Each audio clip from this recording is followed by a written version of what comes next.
Hi, welcome to the UPM Book Club. We are reading Seize the Time by Bobby Seale, and this is part three. We are starting at the section Red Books for Guns. Sister Gabby, you have the mic. Right on. Thank you, Sister Zen. I'll begin reading. Let me just get here. Okay. Red Books for Guns. We were sitting in the car one day in front of a doctor's office where Huey had gone. We had just finished reading the papers about the Red Book. The Red Book was all over TV. The Red Book of China. The Red Book became a key thing with the Cultural Revolution that was going on in China. And Huey said, "You know what? I know how we can make some money to buy some guns." I said, quote, "How?" "We can sell those red books. I know that many brothers on the block would not even buy a red book, but I do know that many of those leftist radicals at Bar at Berkeley will buy the red book," unquote, quote unquote.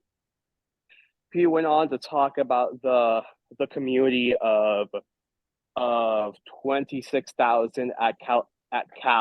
I'm guessing Cal stands for California, Yeah. and how maybe a third or maybe a quarter of them were radicals or liberals who would be interested in the Red Book since it was being publicized so heavily. The next thing you know, Huey asked me, quote, how much money do you have, unquote. And I said, quote, "Well, I have about $45 or $50 on me," unquote. He said, "Well, let's go buy a batch of red books and go up to Cal and sell them. I bet we can get $1 a piece for them," quote unquote. I said, "Right on time." You know what we did? We went over to the China bookstore in San Francisco, and up we bought up two batches of the red book, 30 in a package, and got back over here, and we sold them we sold the motherfuckers at Cal campus some red books. We sold the red we sold the red books inside of an hour at $1 a piece, and that shocked us. So we took all the money and we went back to the bookstore and bought all the red books the man had left in the store.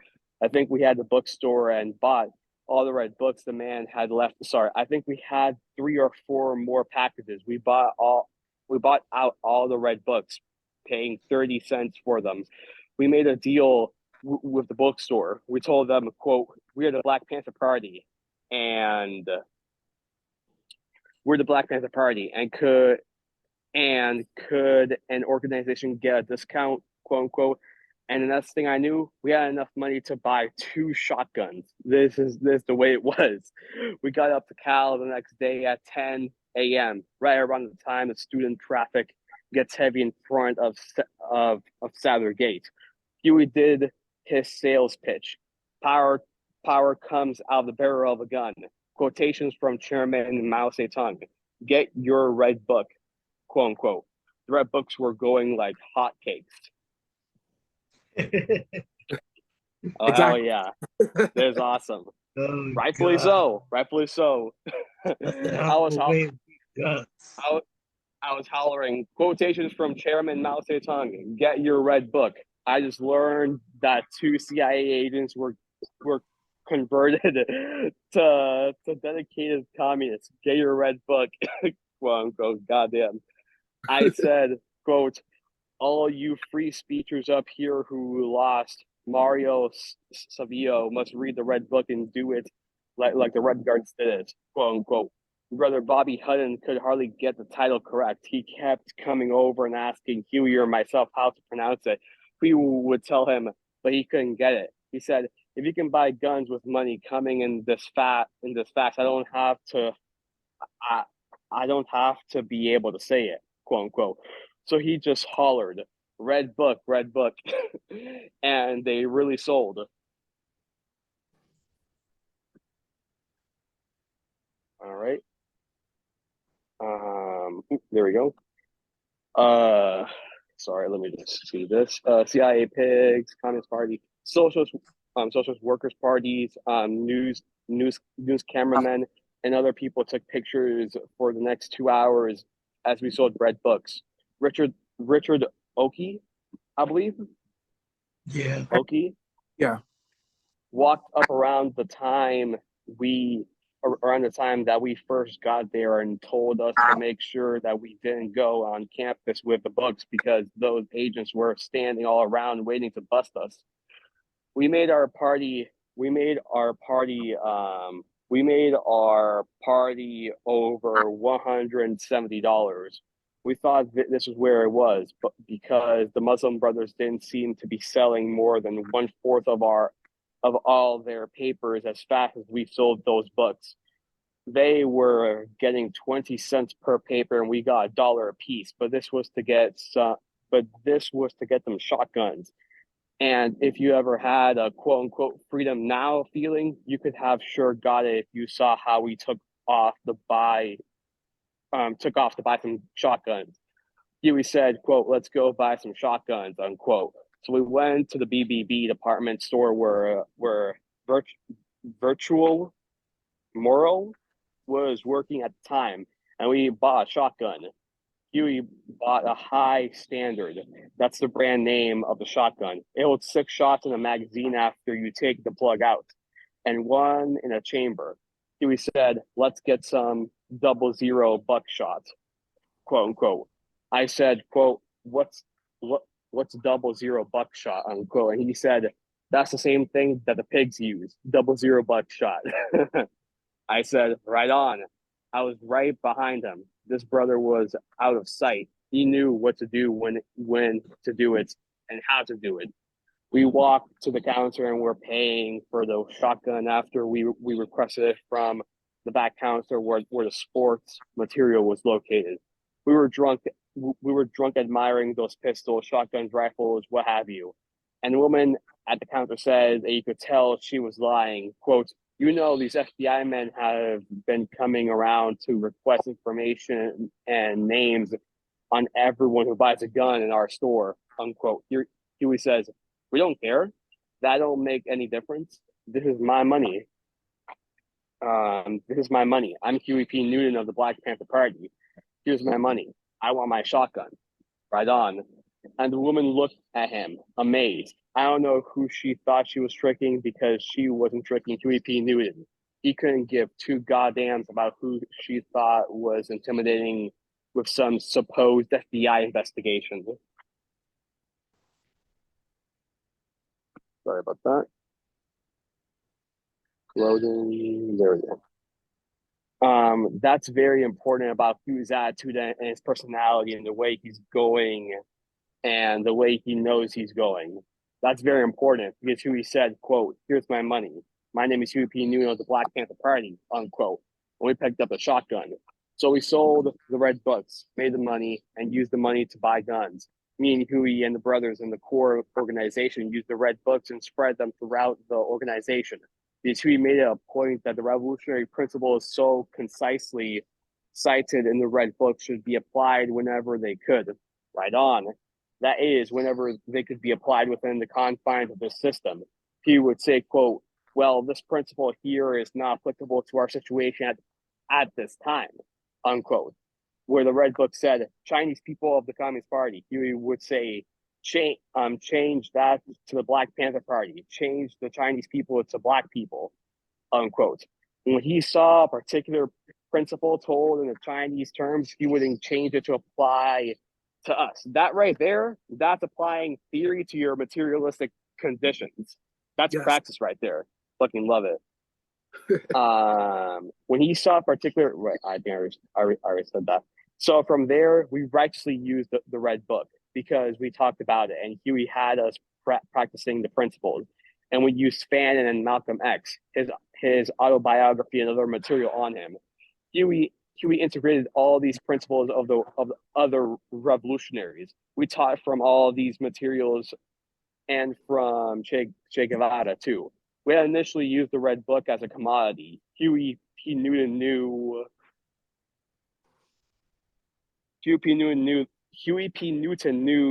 the brothers well enough to know that they would not pay $1 for the red book. Huey didn't know that the radicals on the campus would pay $1 for the red book if we had it. And we were the ones who had it. I remember at SWP's Socialist Workers Party, C, CP's Communist Party, and a lot of people asking very inquisitively, quote, where did you get those books? And we would say, that's for me to know and for you to find out. You want to buy one? Only $1. Get your red book quotations from Brother Mao Zedong. Oh, come on. I would holler. I'm gonna go to the front real quick, drop this off, I'll be right back. Sorry about that, y'all. I know you're wondering what in the world are those new African people doing with those red books, unquote, and I would sell 3 or 4. We knew that at first the guns would be more valuable and more meaningful to the brothers on the block for drawing them into the organization. Then, in turn, we taught them from the red book. Huey was something else. Huey was out of sight. He knew how to do it. Huey was 10 motherfuckers. He would say, Bobby, and I know the principles in this red book are valid, but the brothers and the black folks don't. And they will not pay $1 or 30 cents for that book. So what we have to do is get the white radicals who are intellectually interested in the book, sell the book, make the money, buy the guns, and go on the streets with the guns. We'll protect a mother, protect a brother, and protect the community from the racist cops. And in turn, we get brothers in the organization, and they will in turn relate to the red book.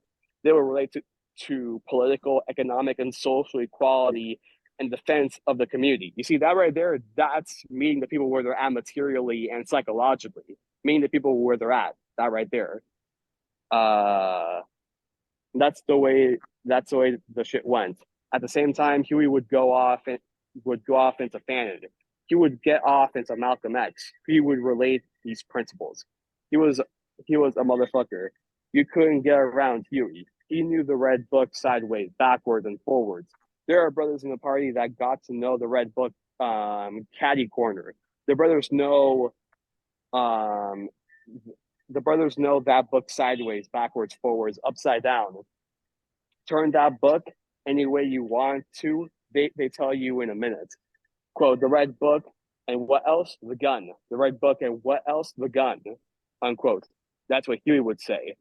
Our last major selling escapade of the red book to radicals, leftists, and liberals was many months later at that big 65,000 strong march against the war in Vietnam, and would end up at Kazar Stadium in San Francisco. Huey and I had met Eldridge Cleaver by then. Eldridge spoke at the rally that day, and only time Huey and I took out time from selling the whole while we were there was to listen to Eldridge's speech. Okay, sorry about that.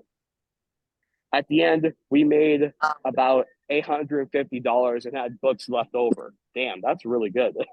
We had heard from the China bookstore man that he had received a shipment of 5,000 books. So we picked up about 1,200.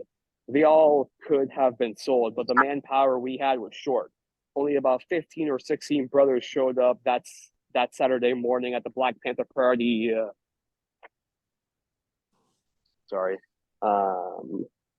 At the Black Panther Party office. First, we followed the march up Market Street when it started that morning, and followed it for about 25 blocks. All I could think of was books, dollars, then guns, then guns for us motherfuckers. Quote, get your red book, old liberal ladies, unquote. You know, the kind who decided to go against quote unquote lynching. Baines Johnson, because brother Martin Luther King finally went against the war. The old broads looking at me, amazed, couldn't figure it out, probably asking themselves, what are these new African people doing with those communist books? As they walked along the street, I walked out into the ranks and held a red book up to them and said, quote, I know what you're thinking, so why don't you buy just one book and satisfy yourself, unquote. This is fucking hilarious. I give I gave one a slight smile, and she said, "Okay." Her marching partner also wanted one. Hell, the first thing I know, 10 books are gone, and I'm working up a sweat, running back and forth to the bundles that we had to keep moving. Dollars for red books, and I mean those brothers who were working knew this meant more guns so we could defend ourselves and educate all black people to pick up the gun. Just like the red book itself says, the party was in motion. Dollars for books to be able to get more guns.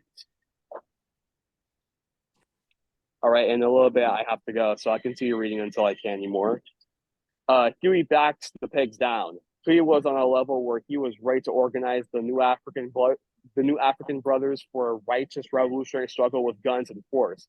It came to a point where every day we walked in and out of the Black Panther office around, uh, sorry, around to my house or around to Bobby Hutton's house or somebody's house with guns on our side, and got in the car or two or three cars or four or five cars as it built up, and patrolled the pigs on Friday and Saturday nights.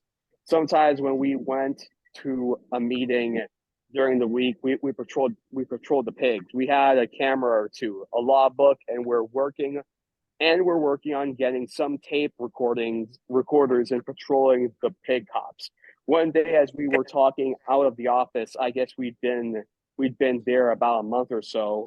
A pig passed by. He saw us coming out with shotguns and pistols on our sides. About 6 or 7 of us came out of the office there, and the daytime. And we looked at the pig as he passed by, and he jumped on his radio because he saw us coming out of the office with those pieces and stuff. We had just finished field stripping weapons. Learned about the 00 buckshot, learning about the 9 millimeter and the 45, and having a political education session. All right, y'all, I have to go, unfortunately, but it was nice reading with everyone. All power to the people and all love. Right on, All back. power to the people. I can take over. Okay, go for it. All right. We had a 45 and a 357 Magnum in the group, and a couple of M1s. We had 3 or 4 shotguns by then.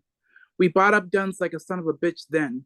The pig went down 2 blocks and turned around, came back up the other side of the street. They were building rapid transit, BART, right down Grove Street there, and he went up the other side of the boulevard and came back. We readily assessed that the pigs were ready to see what the fuck was happening, that this pig had radio in, and he was running it down how he had, quote, seen some niggers come out of a place here with some guns and blah, blue, de blue, etc., etc., etc. Come out of this office with guns and stuff. He was radioing to other pigs to help get him. Huey had his father's car that day. I think he had just finished paying some bills and he stopped by the office for about a half hour. By the time we got in the car, the pig was back around down the street and he drove up behind us. And Huey told everybody to remember what he said, that nobody in the car should say anything. Only the driver should do the talking. And Huey happened to be the driver. He said, "I'm the driver. Nobody else say anything. And remember the legal first aid." This was the legal aid information that we had printed for the brothers in the party, and we were teaching them 13 points of basic legal first aid, legal and constitutional rights. Huey used to teach the brothers on that. He wouldn't let them get around it because Huey understood that the brothers had no guidelines about how to deal with the pigs. So Huey went off in the area of law and he found out the brothers respected law. Huey knew something about law and he could use it to make it serve him. That's all he was doing. He was bringing them basic things in everyday life about law. That's what Huey dug. He understood that shit. Huey would take those 13 basic points to try to show a dude where he was fucked up at in the ghetto. That's very important in understanding how the party first began to function. So we said, nobody say anything, because the minute somebody says something, the man is going to try to arrest you. And he's going to arrest you for some jive about interfering with an officer carrying out his duty. He's going to try to prove to all the people who are subject to gather around us here that we have no right with a gun, and he's going to arrest you on a traffic ticket, and the people out in the community will think he arrested you because you've got the gun. We want to prove to the people that we've got a right to carry guns and they've got a right to arm themselves, and we will exhaust our constitutional right to carry these guns. That's what Huey was trying to exhaust. Boom. Which he did exhaust ultimately when we look at the power structures moves against the party over the years. Huey got in the car and the pig came up to the window. You have any driver's license? So Huey rolled the window down. There wasn't more than about a 3 or 4 inch crack in the window. Huey handed his license out the window. Is this your true name? The pig said. And Huey said, yes, that's my true name, Huey P. Newton. Is this your true address? 841 47th Street. And Huey said, that's my true address, 841 47th Street. What are you doing with these guns? And Huey said, what are you doing with your gun?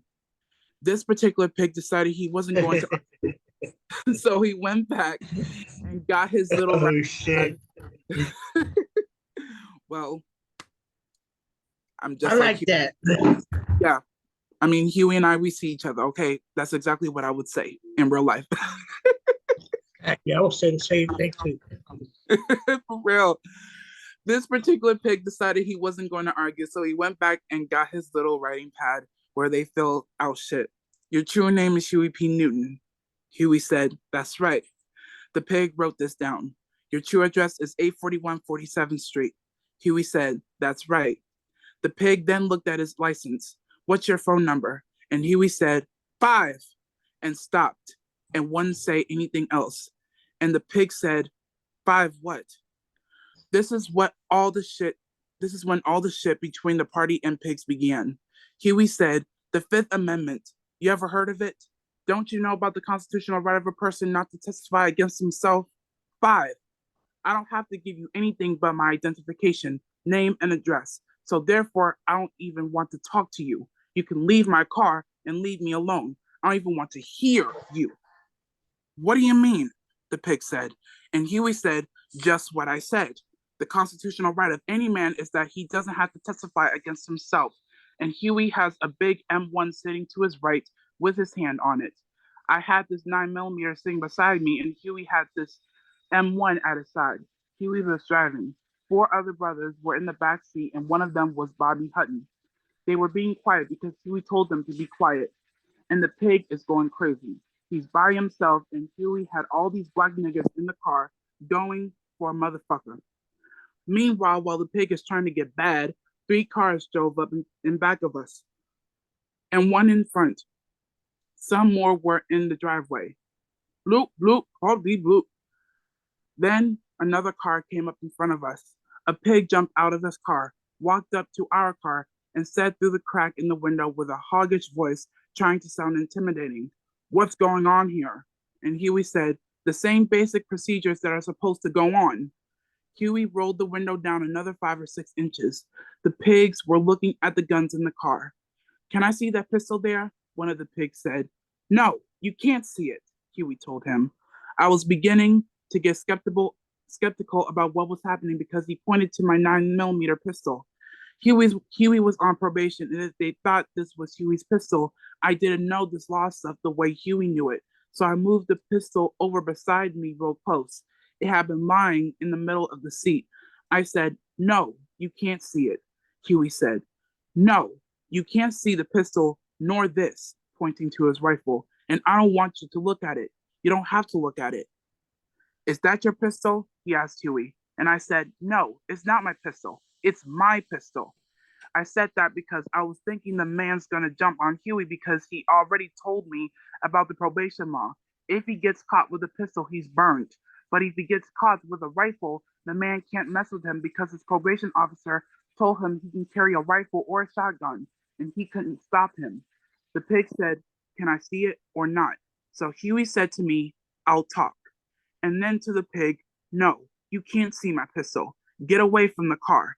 I don't want you around the car, and that's all there is to it." "Well, I can ask him if I want to see his pistol or not," the pig says. So I said, well, you can't see the pistol. The motherfuckers were trying to get ignorant. They were blabbing and oinking to each other about who in the hell we thought we were, and Constitution my ass. They're just turning it around. Then a pig said to Huey, who in the hell you think you are? Look, damn it. And Huey just opened the car door. And this is where Huey got mad. I mean, you have to imagine this nigga. He got mad because these dogs were going to carry on and they were bracing up like they were bad. Huey didn't go for this at all. Huey got very mad. He opened up the door saying, who in the hell do you think you are? In the first place, this man, pointing at the pig, came up here and asked me for my license like he was citing me for a ticket or observation of some kind. This police officer is supposed to be carrying out his duty, and here you come talking about our guns. Huey put his hand around his M1 rifle and continued, we have a constitutional right to carry these guns anyway, and I don't want to hear it. The pigs backed up a couple of steps, and Huey was coming out of the door. Huey had his hand back in the car, getting his M1, and you know, if you ever seen Huey, he gets growly but articulate. He came out of the car with his M1. Huey knows his law so well that he wouldn't have the M1 loaded inside the car. When he came out of the car, he dropped a round off into the chamber right away. Clap, clap. Who do you think you all are anyway? Huey said to the pigs, and the other pigs are on the sidewalk harassing all the brothers and sisters who had gathered around. You people move on down the street. Huey started interrupting. You don't have to move down the street. Don't go anywhere. These pigs can't keep you from observing. You have a right to observe an officer carrying out his duty. And these pigs, they listen to this shit. See, Huey's citing law and shit. You have a right to observe an officer carrying out his duty. You have a right to, as long as you stand a reasonable distance away, and you are a reasonable distance, don't go anywhere. The pigs kept trying to move the people, saying, you're gonna get under arrest. So Huey just went over and opened the door to the Panther office and said, come on in here. They can't move you out. He took his key, opened the door, and let the people go in. Now observe all you want to, the pig said. What are you going to do with that gun? What are you going to do with your gun? Huey said. Because if you try to shoot at me, or if you try to take this gun, I'm going to shoot back at you, swine. Furthermore, and he just got off into it, you're nothing but a sharecropper anyway. You come from Georgia somewhere, you're downtown making $800 a month, and you come down here brutalizing and murdering Black people in the Black communities. They gave you some sergeant stripes, and all I say is that you're nothing but a low-life, scurvy swine, a sharecropper from racist Georgia in the South somewhere. So if you draw that gun, I'll shoot back at you and blow your brains out. You, the pig was mad. You're just turning the Constitution around. This is the pig trying to soft it off. Huey said, I'm not turning anything around, and I got my gun. What are you going to do with yours? This blew the pig's mind. They didn't know where to go, man. Huey just walked on around the front of the car, got on around the front of the car talking, then went on and opened the office door again and let some more people in, telling the people they didn't have to go anywhere, citing their constitutional rights and all this stuff, then just jumped on out of the office again and said, now what are you going to do? Another burly kind of fat pig walked up to about 5 yards in front of Huey with his hands in his belt, in front of his belly falling over the belt. He asked Huey, are you a Marxist? Huey asked him, you a fascist? Are you a Marxist? The pig asked in a louder tone of voice. Then Huey got louder. Are you a fascist? Then the pig asked it in a very loud, demanding voice. Lifting his hand out of his belt, the pig said, are you a Marxist? And Huey louder, are you a fascist? The pig asked 3 more times in a softer tone, and Huey repeated his question. Then the pig said, like a stupid 5th grade kid, I asked you first. Huey shook his head unbelievingly and said, I asked you second. Are you a fascist? Everybody laughed at the pig. I was sitting in the car with the hammer of my 9mm cocked back. I said, these pigs are going to be wild-eyed.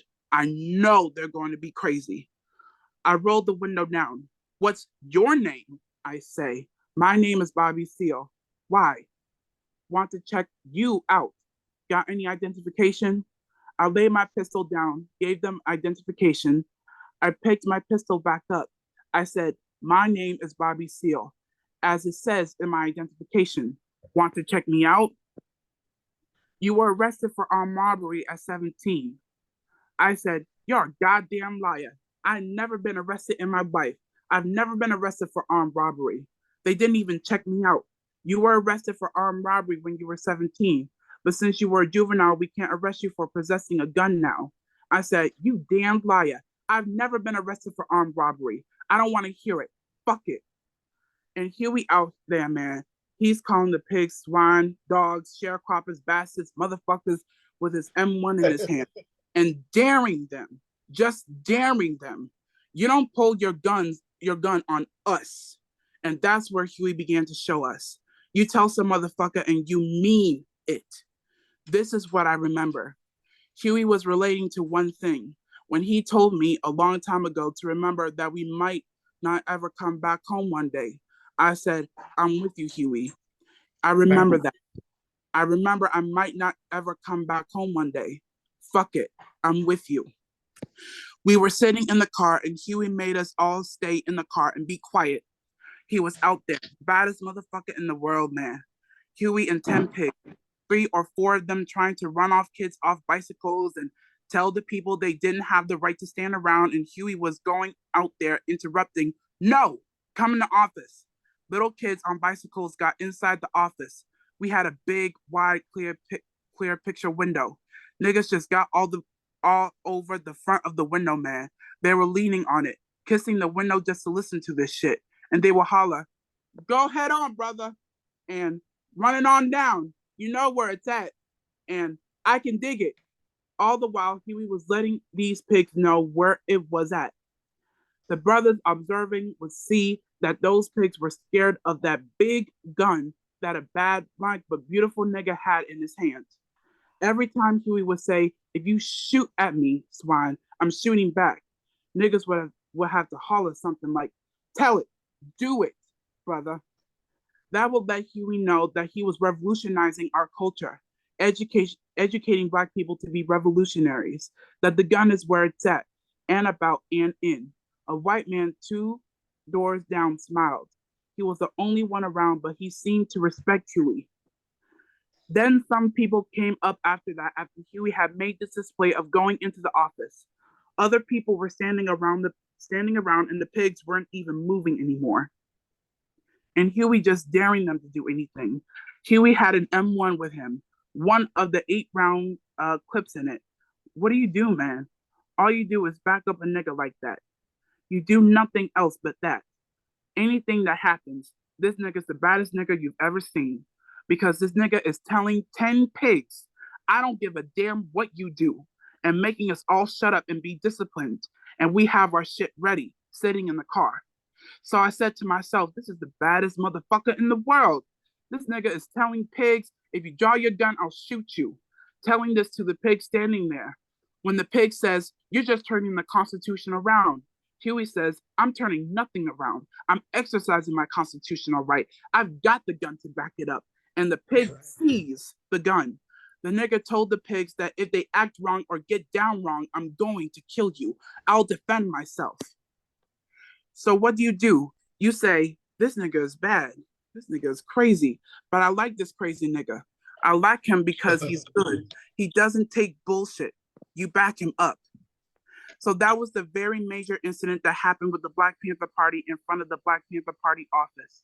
And after that, we really began to patrol pigs then because we got righteous recruits. I think 10 or 12, maybe 13 extra members in the party that day just came and put applications in. We went down to the poverty office again. I was still working there and drew up a formal application form for enrollment to get into the Black Panther Party. And from there, what did we do? We just patrolled pigs.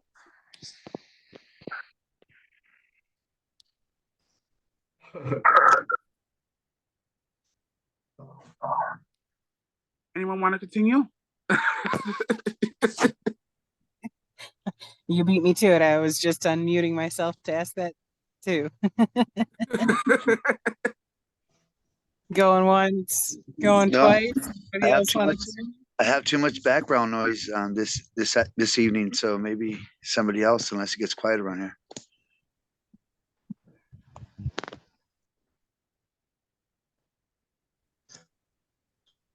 Okay.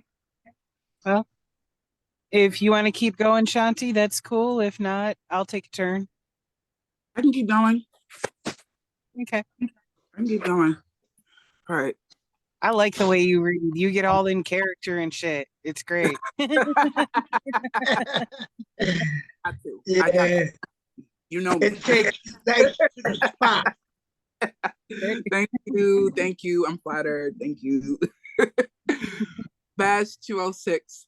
One night, Huey, little Bobby, and I were patrolling this pig in North Oakland.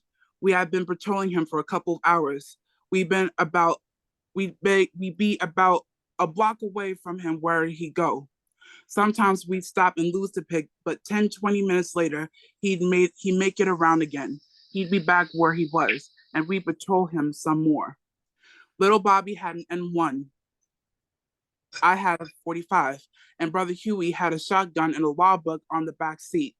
Brother Huey was driving my old 54 Chevy. I guess we patrolled for quite a while. Then on 58th Street, we saw the pig stop up at the corner. We stopped at the corner and he backed up and parked right in front of the stop sign at the corner of 58th and Grove. I remember us saying we were tired of patrolling this pig. Let's go in. It was about 8:30 or 9:30 when we drove down the street and stopped next to the pig. We were stopped at the stop sign. I looked over at the pig. Naturally, we were carrying guns in Oakland in those days. The shotgun barrel was sticking up. I was holding on to the shotgun while Huey drove. I was on the right-hand side of the front seat, and the shotgun was to my left, next to my left leg. It was standing straight up, resting on its butt. I looked over at the pig. The pig looked back and looked over to me and to little Bobby, who had his M1 in the back seat between his legs, the barrel of it showing through the window too. Huey had completed his stop, and he started off again and started turning right in front of the pig's car. As we were turning right, the pig flashed his lights on, and he flashed his high beams on. Huey kept moving. He didn't stop and didn't speed up. See, those pigs don't shake Huey at all. I guess we drove no more than 20 feet when we could see the red light flashing. He was starting his engine up and pulling out of the spot where he was parked, making a right turn right behind us. Huey kept moving. He got ready to make a left turn right there at the next little corner. He made his left turn and said, I'm not going to stop till he puts his damn siren on because a flashing red light really don't mean nothing. Anything could be a flashing red light. Well, the pig cut his siren on as he was turning the corner following us, and when he cut his siren on, Huey stopped. We'd been stopped by pigs a number of times. Pigs who'd seen us with guns and didn't know what to do. We were down with it because Huey had put us together and knew how to handle the situation. This pig surprised us because he stopped his car as soon as we stopped. He stopped his car about 25 feet in back of our car. Some pigs stop right up behind you. Some pigs stopped right up behind you, but he was 25 feet from us. He got out of his car, and as soon as he did and came walking from his door, we could hear this pig hollering, what the goddamn hell you niggas doing with them goddamn guns? Who in the goddamn hell you niggas think you are? Get out of that goddamn car. Get out of that goddamn car with them goddamn guns. I said, Huey, this motherfucker's trying to get killed, man. Listen to him. As he walked up to the car, he said, get out of the car. Get out of that car. Huey said, you ain't putting nobody under arrest. Who the hell you think you are? The pig snatched the door open. When he snatched it open, he said, I said, get out of that goddamn car and bring them goddamn guns out of there. Huey said, man, what the hell? By this time, the pig came all the way up, his head inside the door, and he's reaching across Huey real fast. This all happened so fast. He was grabbing hold of the barrel of the shotgun, and I tightened up on it and pulled it away from him. At the same time I was pulling the shotgun away from him, Huey grabbed this pig by the collar, pushed his head back up against the roof of the car, then shifted around and got his foot and kicked him in the belly, shoving him all the way out of the car. The pig fell backwards about 10 feet from the car, but as he was going out, no sooner had Huey finished putting his foot in this pig's belly, kicking and pushing him out of the car, and the pig was being propelled and off balance away from the car. Then Huey was grabbing hold of the barrel of the shotgun. No sooner did Brother Huey's feet hit the ground, but he was jacking around off into the chamber, clack up, and taking 3 quick steps. The pig looked up and looked around, and Huey P. Newton was standing there saying, "Now, who in the hell do you think you are, you big redneck bastard, you rotten fascist swine, you bigoted racist? You come into my car trying to brutalize me and take my property away from me. Go for your gun and you're a dead pig." The pig folded his hands up. By this time, I had gotten out of the car on the other side, put the 45 in my hand, and pulled the hammer back. As soon as Huey finished saying what he had to say, little Bobby jumped out on the back of our car and jacked around off in the M1. The pig heard these clicks and looked back at Huey, and the gun folded his hands up. In other words, he was taking his hands away from his gun. Huey had said, "Go for your gun and you're a dead pig. Don't you know by the 14th Amendment of the U.S. Constitution that you can't remove a person's property from them without due process of law?" Huey was mad, loud, and articulate. The pig began to walk, and he kind of did a half moon walking around and away from Huey, trying to walk back to his car. Huey just stepped back, holding his gun on him, and the pig came walking back to his car, hollering, "They got guns, they got guns, they got guns." He got on his radio, "Niggas down here got guns. Get me some help down here. Niggas got guns, they got guns." This pig was scared. Black people began to come out of their houses, wanting to know what was going on. Huey said, "Come on out, Black people. Come on out and get to know about these racist dog swine who've been controlling our community and occupying our community like a foreign troop. Come on out and we're going to show you about swine pigs." People got to coming out. It must have been around 9:30 because we were in the back of Merritt College and people in night school were coming out. And I guess 70 or 80 had gathered up there before the other pigs got there. They had about 15 cars come down there, 15 cars and pigs everywhere. So me and Huey and little Bobby were there with our guns. The people were there. I think little Bobby placed his gun right back on the back seat again. He was sitting in the seat and he shut the door and got it back out. Huey and I had been warning little Bobby about keeping in his possession the written permission he had, and to carry with him the written permission thing from his father to carry and keep the gun because he was still under 18 at the time, and I think he didn't have it. He realized that he better lay the gun down. Huey was talking to most of the people and running it down to the people about how racism was rotten, how these pigs were brutal and murderous racists. And every time Huey said something, I say it right behind him. I say the same thing. I'd say, "That's right." And he would say, racist dogs, pigs occupy our community, come down here to brutalize and kill and murder us. I'm tired of it." And I'd say, "That's right. Racist dogs, pigs occupying our community like a foreign troop that occupies territory. Black people are tired of it." Every time Huey says something, I say something. The pigs must have thought we were some crazy niggas. A pig walks up and says, "Let me see that weapon." Huey says, let you see my weapon? You haven't placed me under arrest." "Well, you just let me see the weapon. I have the right to see the weapon." Huey says, "Ain't you ever heard of the 14th Amendment of the Constitution of the United States? Don't you know you don't remove nobody's property without due process of law?" Huey got loud at those last words. "What's the matter with you? You're supposed to be people enforcing the law, and here you are, ready to violate my constitutional rights. You can't see my gun. You can't have my gun. The only way you're going to get it from me is to try to take it." And then another pig walks up to me, "Come over here by the car." I ain't going no goddamn place. Who the hell you think you are? You ain't placed me under arrest, but I have the right to take you over to the car. You don't have no right to move me from one spot to another. Huey P. Newton, the Minister of Defense, teaches us and runs it down to us that whenever a cop moves a person from one spot to another, then he's technically under arrest. And if the cop states that you're not under arrest or doesn't say you're under arrest when you ask, then he has no right to ask you to move from one spot to another.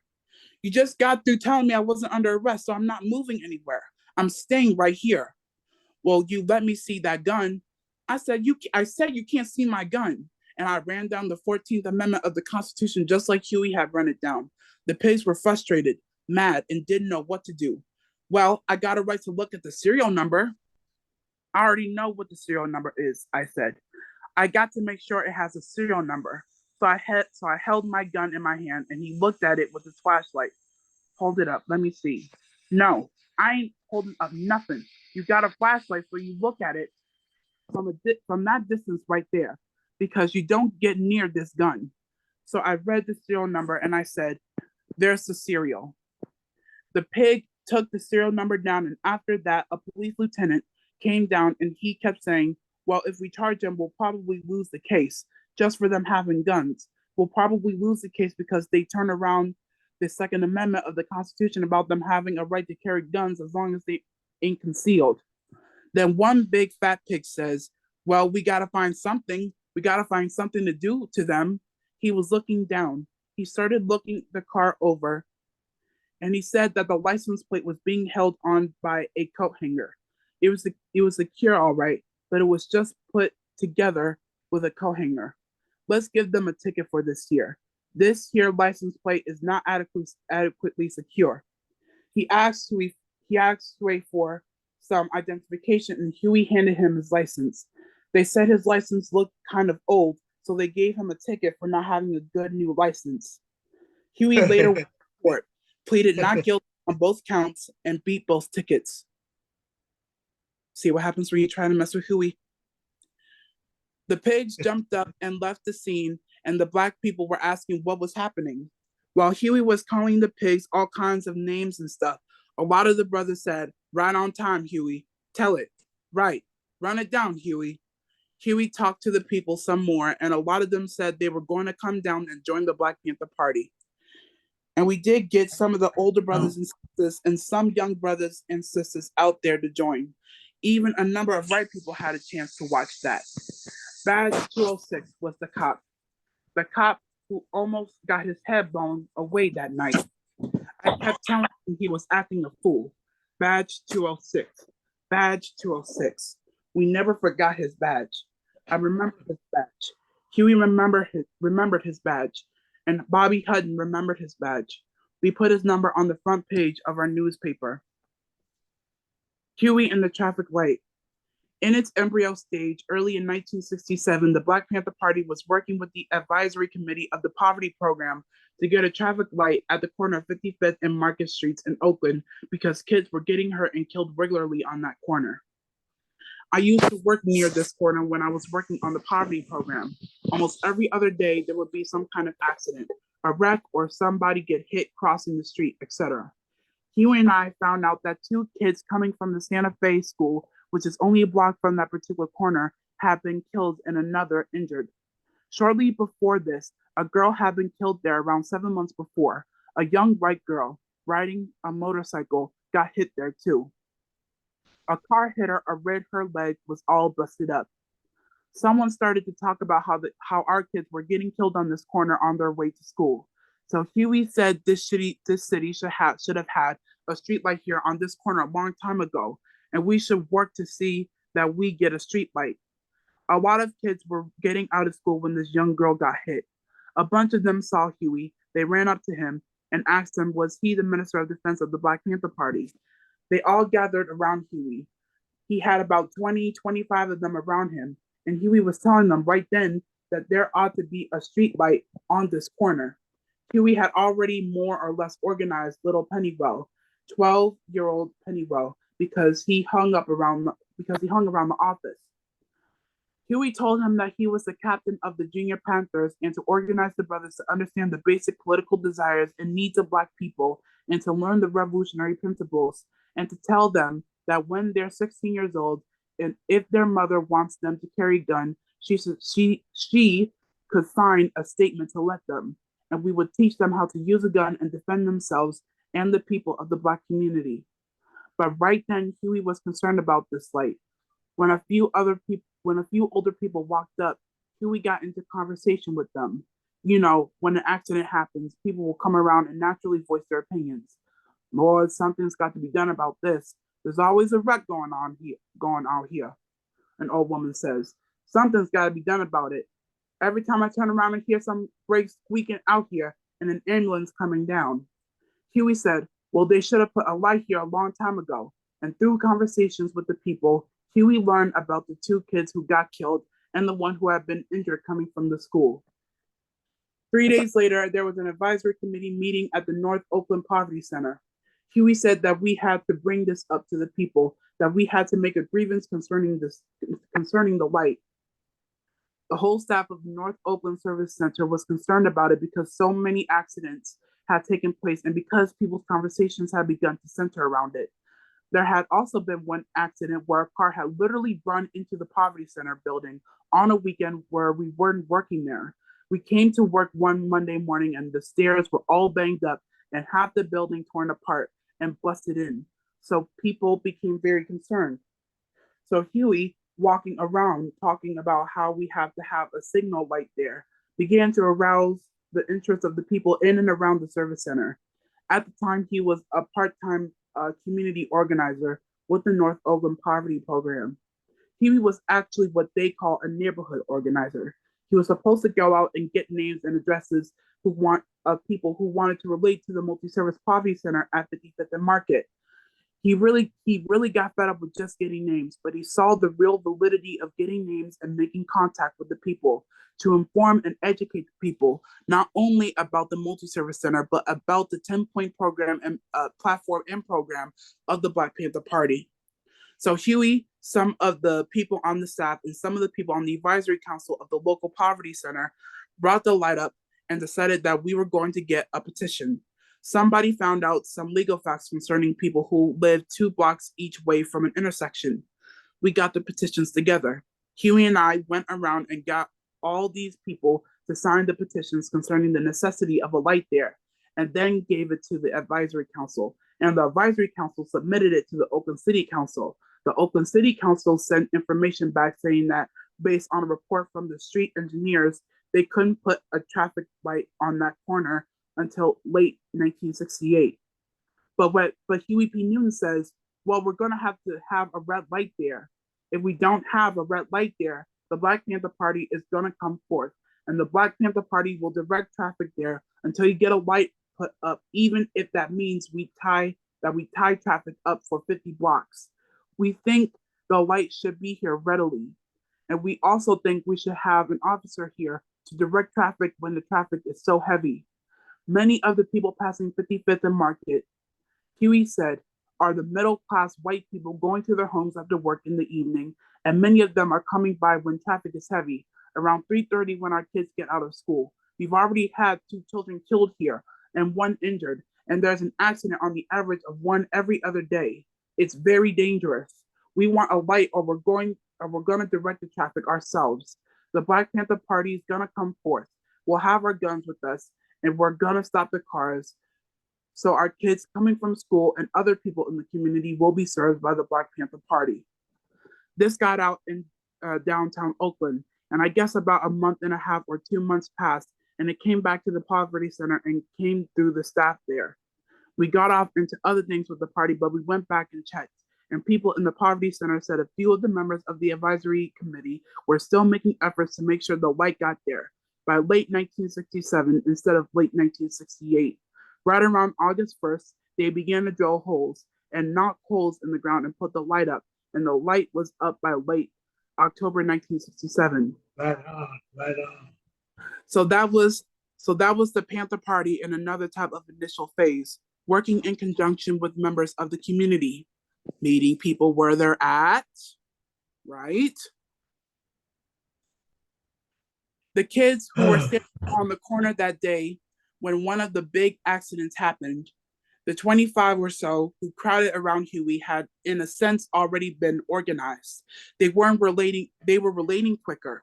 They were relating more meaningfully. Of course, their minds hadn't been destroyed yet by this racist power structure and all of its brainwashing than the cultural nationalists and the jive intellectuals in the colleges. This is a fact. Okay, this is a fact. So Huey organized what he called a Junior Panther group. He would never let these young brothers come into the office because we always had guns in the office at 56 and Grove. He said we were going to set up a place, one of the churches maybe, where we could teach them some Black history and some revolutionary principles, teach them how to use them and how to apply them. This is very important, knowing how to apply the revolutionary principles. This is what Huey was all about in placing the Panther Party in motion. These young brothers began at 12, 13, or 14, Junior Panthers. Everyone from 16 years of age and up was treated like a man. If he wasn't a man, he could get on out of the party. Then we had an intermediate group going down from 12 to 8 years old. Little 12-year-old Pennywell was trying to organize them like Huey was organizing because he related to Huey. He loved Huey because Huey was a defender of the Black community. So Huey told them he was captain of the Junior Panthers in North Oakland.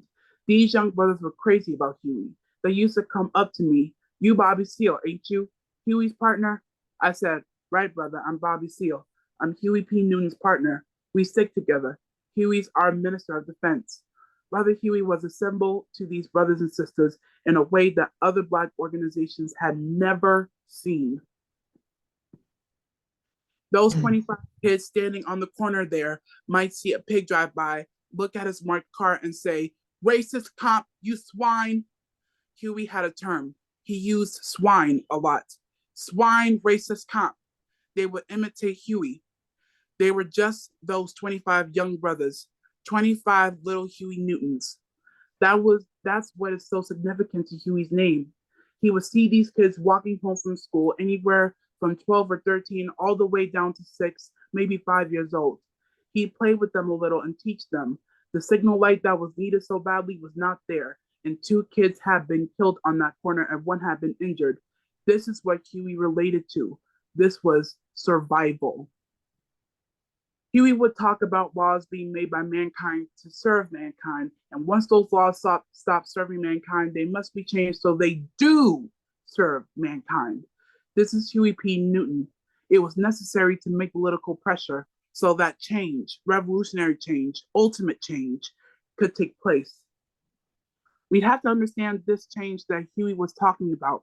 Huey would say, if people are getting killed on a corner, you have to change it. You have to alter it completely.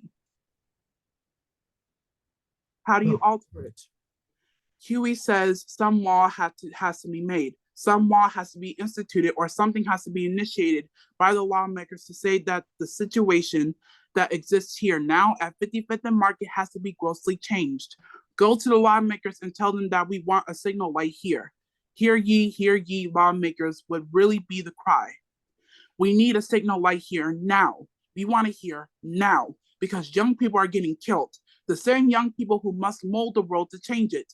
Young children on the streets who are coming home from a school where they're getting brainwashed or getting killed and murdered. You lawmakers are not making laws, are not making propositions or resolutions, are not instituting things to serve the people. This is the meaning of the children. You have to understand Huey in this fashion. He liked them. There was a little boy who lived next door to him. They call him Junior. Every time me and Huey drive up there, he'd run up to see the car. Huey was trying to help him learn how to ride his bicycle. Huey said, "Let him go. He'll learn. He'll learn." Huey has faith in children. He has faith in small children growing up in the confines of their environment. I guess the reason he has faith in children is because he has faith in himself. And to have faith in yourself is only to be human. And only to be human is the foundation of why and where faith comes from. Faith is not a mythical bullshit thing. Faith is where you directly relate yourself to reality. Huey could perceive a young brother trying to ride a bicycle, even with training wheels on. He'd fall off of it. Huey help him back up and say, "Go on, write it. Go on now, Junior. Write it." Sometimes Junior would get bad, and Huey threatened to spank him, but Huey didn't spank him. Huey wasn't thinking about spanking him. Huey was trying to get him to relate to his environment. That little boy Junior was only four and a half or 5 years old. Huey could understand the difference between children learning and living in their environment. Learning and living are two different things here. Very important to note here, okay? That's why these brothers in the Santa Fe Grammar School, having to cross that intersection there, wanted that light there. They wanted it so they could survive. Huey P. Newton wanted that light there on the corner and worked to see that the light was there. If the power structure didn't put it there, the Panther Party was going to come out, block traffic, and direct traffic so that our young kids wouldn't die, so they would survive. It's that simple, and it's that basic. These are the things that Brother Huey is dedicated to. I know he is dedicated to them because I felt it. I respected Huey. I say, "Racist cop, you swine." Huey had a term. He used swine a lot. Swine, racist cop. They would intimidate Huey. They were just those 25 young, wait. Oh, okay. They were just those 25 young brothers, 25 little Huey Newtons. That's what is so significant to Huey's name. He would see these kids walking home from school, anywhere from 12 or 13 all the way down to 6, maybe 5 years old. He played with them a little and teach them the signal. Wait a minute. Oh yeah, this is the same thing. Okay, let me see. Let me see. Okay. Some people got together and said Huey was teaching young kids to use guns. They lied to the parents. Huey didn't let kids in the office. He didn't let them in because we had guns there. He told them they had to learn Black history and revolutionary principles and grow up to be men and defend their people in the Black community. Huey finally had a whole little Black history class going on at the service center when he was a community organizer, because he convinced the people there that he could bring those little brothers in there and teach them a lot of things that are going to be very related to their future survival as human beings, as Black people in the Black community. Then the little kids would be able to oppose the lies the teachers were telling them about their history. And the teachers, many of whom were white, with their egos, with their misconceptions of the Black community, spread lies about Huey. I say white not in the context of the color of their skin, but white in relation to the puritanical views, to the absolutist concepts they were trying to build into the kids' heads. These absolutist concepts are very directly related to racism. These kids would speak about things that Huey had taught them about Black history, about great men in Black history. The teachers would oppose them, and many times the kids would mention that Huey P. Newton teaches them and shows them the true way of thinking and understanding ourselves in our lives, helping us survive, etc. The teachers were trying to oppose Huey P. Newton by trying to hurt the children. To oppose Huey, they called up the mothers and told the mothers that Huey had them in the office using guns, which was a lie. So this is the meaning of that red light at the corner. How Huey taught the young brothers to survive. How the teachers in the school told lies to the mothers and other people about Huey. Just as Huey saw the gun as a necessary tool of Black people's liberation, he saw the young people as the basis and foundation of it. Do we stop here? Yeah, I could take it from here. Okay. A gun at Huey's head. A short time after we began to organize around the traffic light, a little kid came running up into the Black Panther Party office and said that down the street a whole lot of cops had broken into a brother's house and that the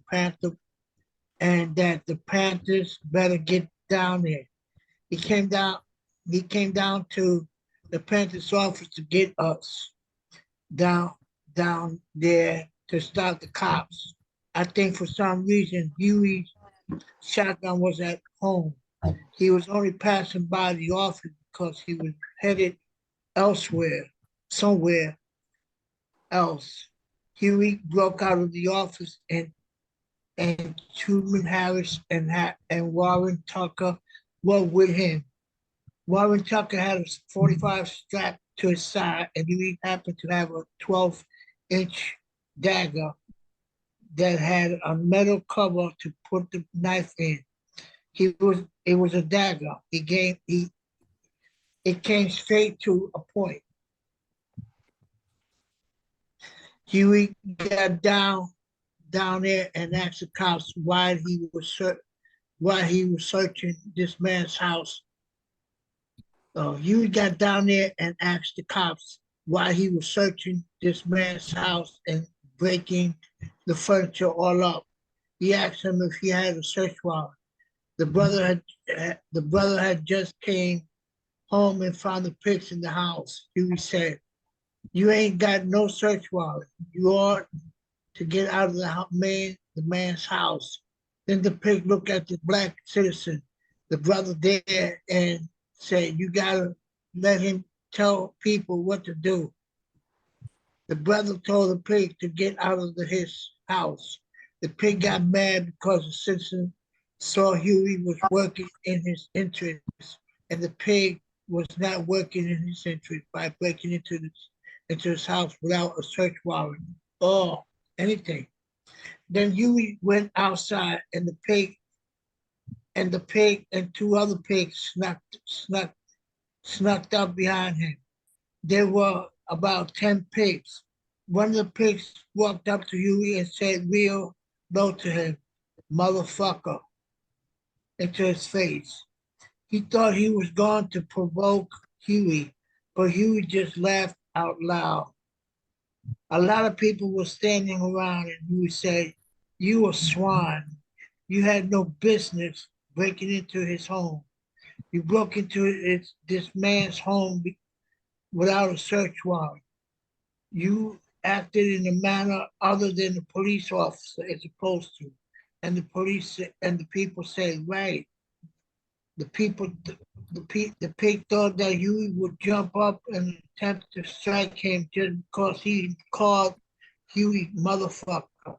But Huey is very hip to the necessity of educating people to what the pigs are. Then these other two pigs grabbed Warren Tucker's arm and snatched his pistol out. The pig walked up to Huey and put his gun at Huey's head and said, "You under arrest." Huey turned away and walked away from him and walked towards his car. He said, "You goddamn right. You're gonna if you're gonna have to fool like that, if you're gonna have to fool like that, then I got to be under arrest. In fact, I better be under arrest." Huey just walked out. Huey just walked on away and left the pig standing there, holding the gun. The pig was, and he just walked off and got in the car. Huey said, "I got to be under arrest, you damn fool swine." Anyway, he was picked up, placed under arrest. Yep, go up. There you go. Okay, where did I stay? Where did I left off?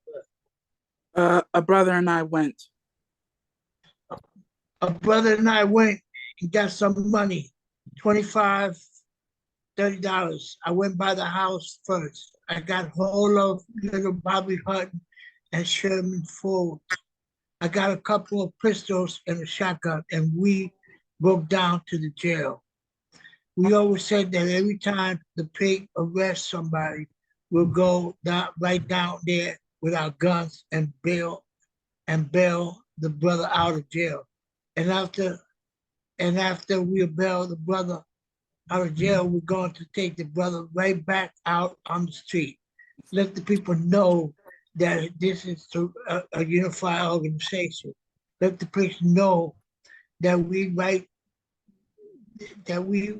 back to here. We'll be here We're going to organize and educate our Black people to revolutionary principles Huey used to talk about all the time. So I was only doing what we had already agreed was always necessary to be done. At the same time, we couldn't afford to have Huey in jail.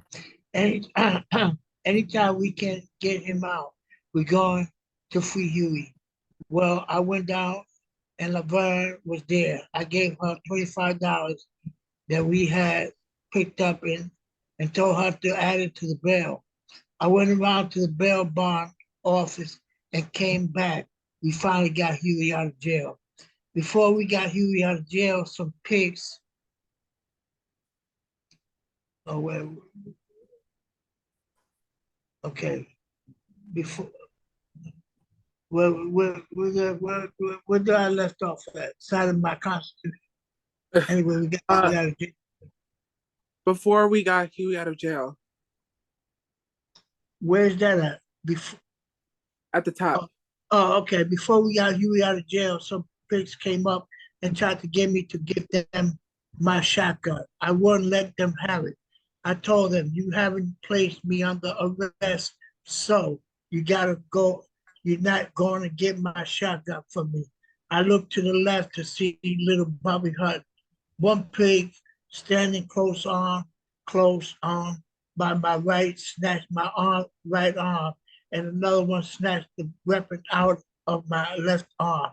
They opened it up and were all surprised because they saw some double O buckshot shells in it, loaded and ready to go. They gave me back the shotgun and left. I had cited my constitutional rights and argued with them till they left. All 10 of them and a lieutenant. Anyway, we got Huey out of jail. We went upstairs and Huey said, let's go upstairs and get the gun back and also bail out Warren Tucker and Truman Harris. They have been busted also. We went and got some money and had those brothers bailed out. After bailing those brothers out, we went upstairs to pick up Warren Tucker's weapon. One pig came talking about Warren Tucker was arrested for carrying a concealed weapon. When Warren Tucker got arrested, the brother was wearing a t-shirt and some tight Levi's with a belt. That's all he had. The weapon was strapped to his side in broad daylight. Everybody could see it, but they told us that he had a concealed weapon. And then Huey asked, what kind of concealed weapon did the man have? He had a knife on him, a cop said. It was just a regular pocket knife with a blade a little less than 3 inches. A knife over 3 inches is illegal here in California, at least if it's concealed. We all went upstairs. Bobby Hutton had a shotgun and someone else had a pistol. We went upstairs to the police detective division. A pig saw us coming down the hall while on our way up there. Bobby Hutton had a shotgun. I had a pistol, and I think Sherman Ford had a pistol. We were walking down the hall, and this pig turned around, ran the other way. And this oh, goddamn punks. We just kept walking right on into the detective division. Made a left turn and got to one of the doors there. We made another left turn and walked right up in there. And these fat pigs, they call themselves detectives, got to looking up and wondering what the fuck was going on, talking about, can I help you? Can I help you? Yeah, right. Here we come to claim a weapon at Warren Tucker.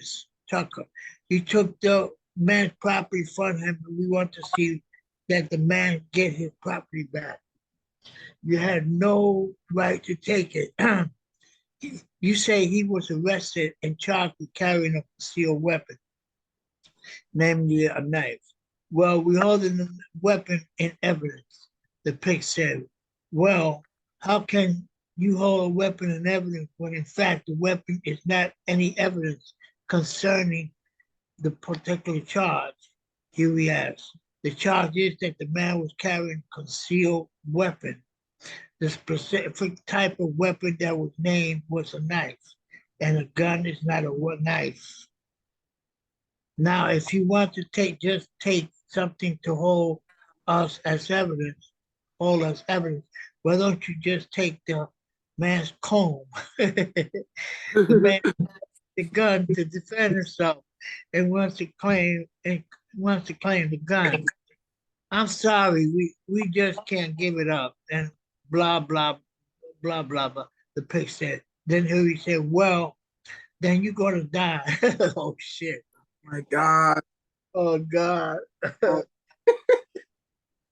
You all racist dogs. You all racist swine, pigs, dogs.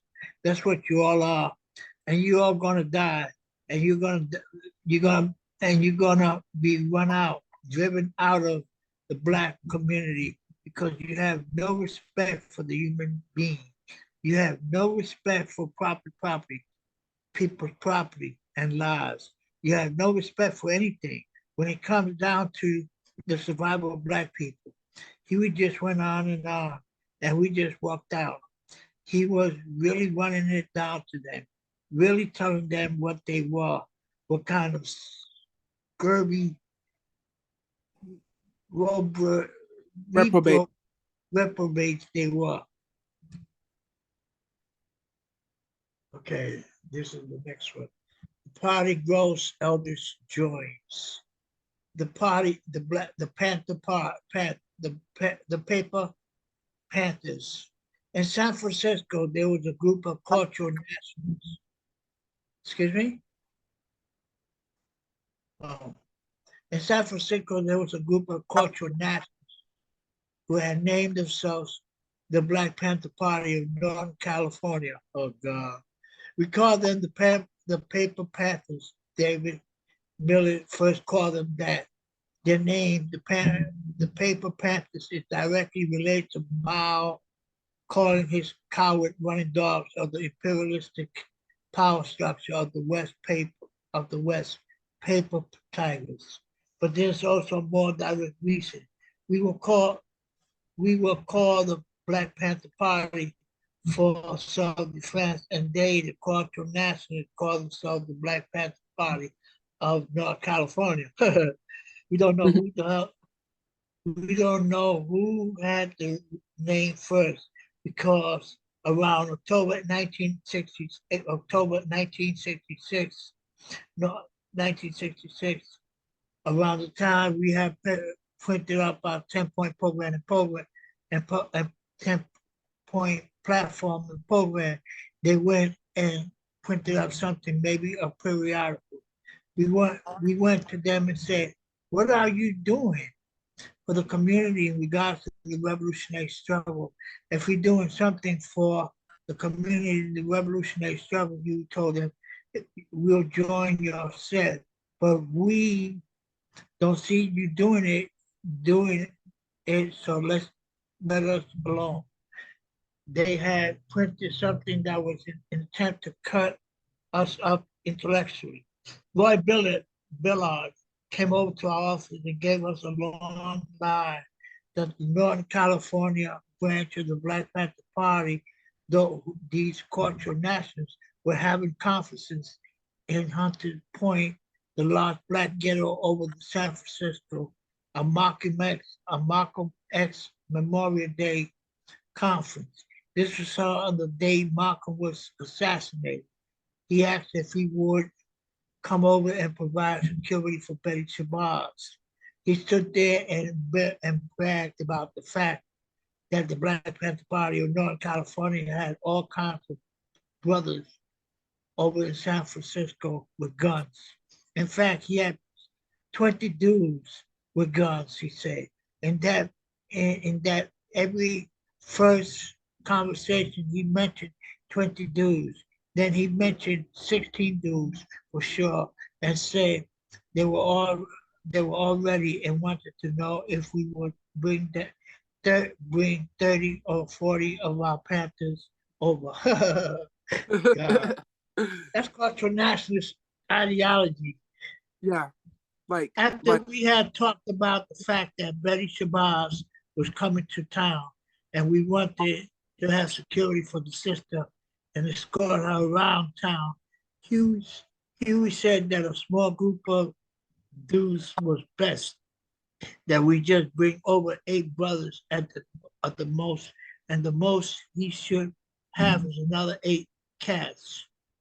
But Ballard was running around talking us like, man, we got more guns than that. We can bring all of them. He was trying to brag about numbers, but you could see through it. We said to ourselves that since these cats had decided to pick up guns, we would go forth and try and work with them. Huey, Huey always said we ready to unite and work with any brother anywhere because the name of our organization doesn't mean anything if that's an organization. Is that is that important? And if these guys finally have realized that we've been on the streets patrolling the cops already and have been trying to implement a program to educate black brothers, if these guys were ready to pick up the gun, if they were making an effort to do so, that we should work with them for the sake of unity in our black community. Roy Bella went on and went off at the mouth and asked us to come to one of their meetings over in San Francisco. So we decided to get up and go over to the meeting.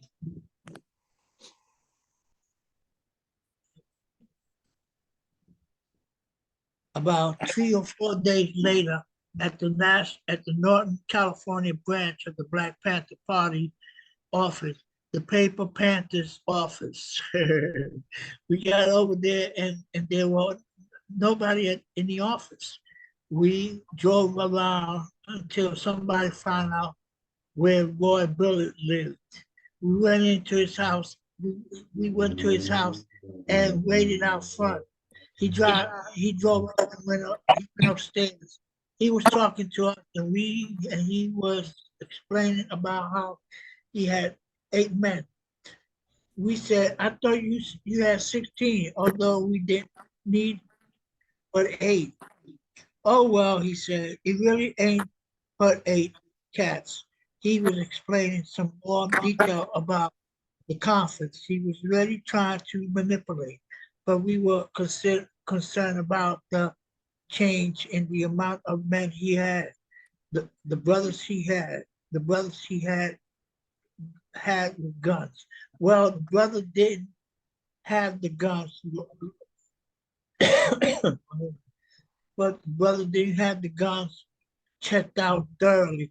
Huey P. Newton, of course, had checked out all the gun laws very thoroughly because we read those books, those law books and the penal code in the law section of the legal aid service of the Poverty Center where we worked, and Huey was going to law school at night. But Roy Billy made a big play about how he was doing all this work in the black community for the black people, and I suppose they did the same statistic down, and they had the same statistic down down and that kind of stuff. Another meeting was set for a few days later, and this time we all went in our uniforms. Me, Huey, Bobby, Reginald Ford, Sherman Ford, and Orlando Harris. We all got down our uniforms, blue shirts with black leather jacket, black pants, and black beret. Yeah, I like that. We loaded up and got out of guns and things and went over to their office that evening about 7:30. We walked into the office and there was a bunch of what I already know to be jive ass intellectuals sitting around. I ran I ran with some of them. Douglas Island, Kenneth Freeman, and West Coast Underground Ram, and some other dudes there were just their shit. The dudes, the dudes whose doors I told about breaking in were just jives, like the cat that to, ran together with we. Just going to have to get uptight on that and make them get together. And I said to myself, now, who in the hell does he think can make get together? So me and Huey and Bobby and Rob and Reggie and Sherman and Miranda and Orlando. And I think there were another brother with us, all sat down to listen. And after all, we have been there for about 35 or 20 or 30 minutes, listening to them go through their intellectual changes, feeling off, feeling off their ability to articulate, and as they put it, run it down to each other, looking at them acting like a bunch of armchair revolutionaries. That's what they were. Exactly. Gesture to Roy Bellett and asked them when we were going to settle this thing about how we going to handle the escorting of Sister Betty Shabazz. He said, in a minute, brother, in a minute, we're going to take care of that. As in, the intellectual always does to a field, you know. Roy Bellett did come around to it in the context of his own conversation with Kenny Freeman, the rest of the intellectuals in there.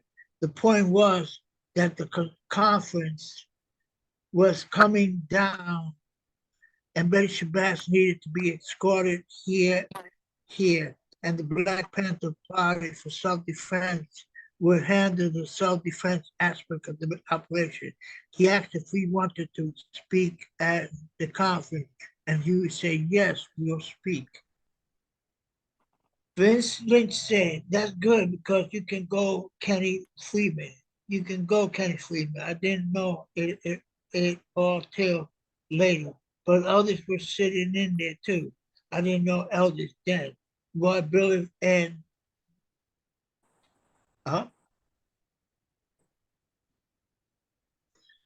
Kenny Freeman and others were all sitting. Now I got something in front of it. Sitting in the circle, and they seemed to be going to their everyday business. I remember Kenny Freeman saying some simple shit like, if Black people don't get into the history of self-defense, he said, I'll be talking about politics.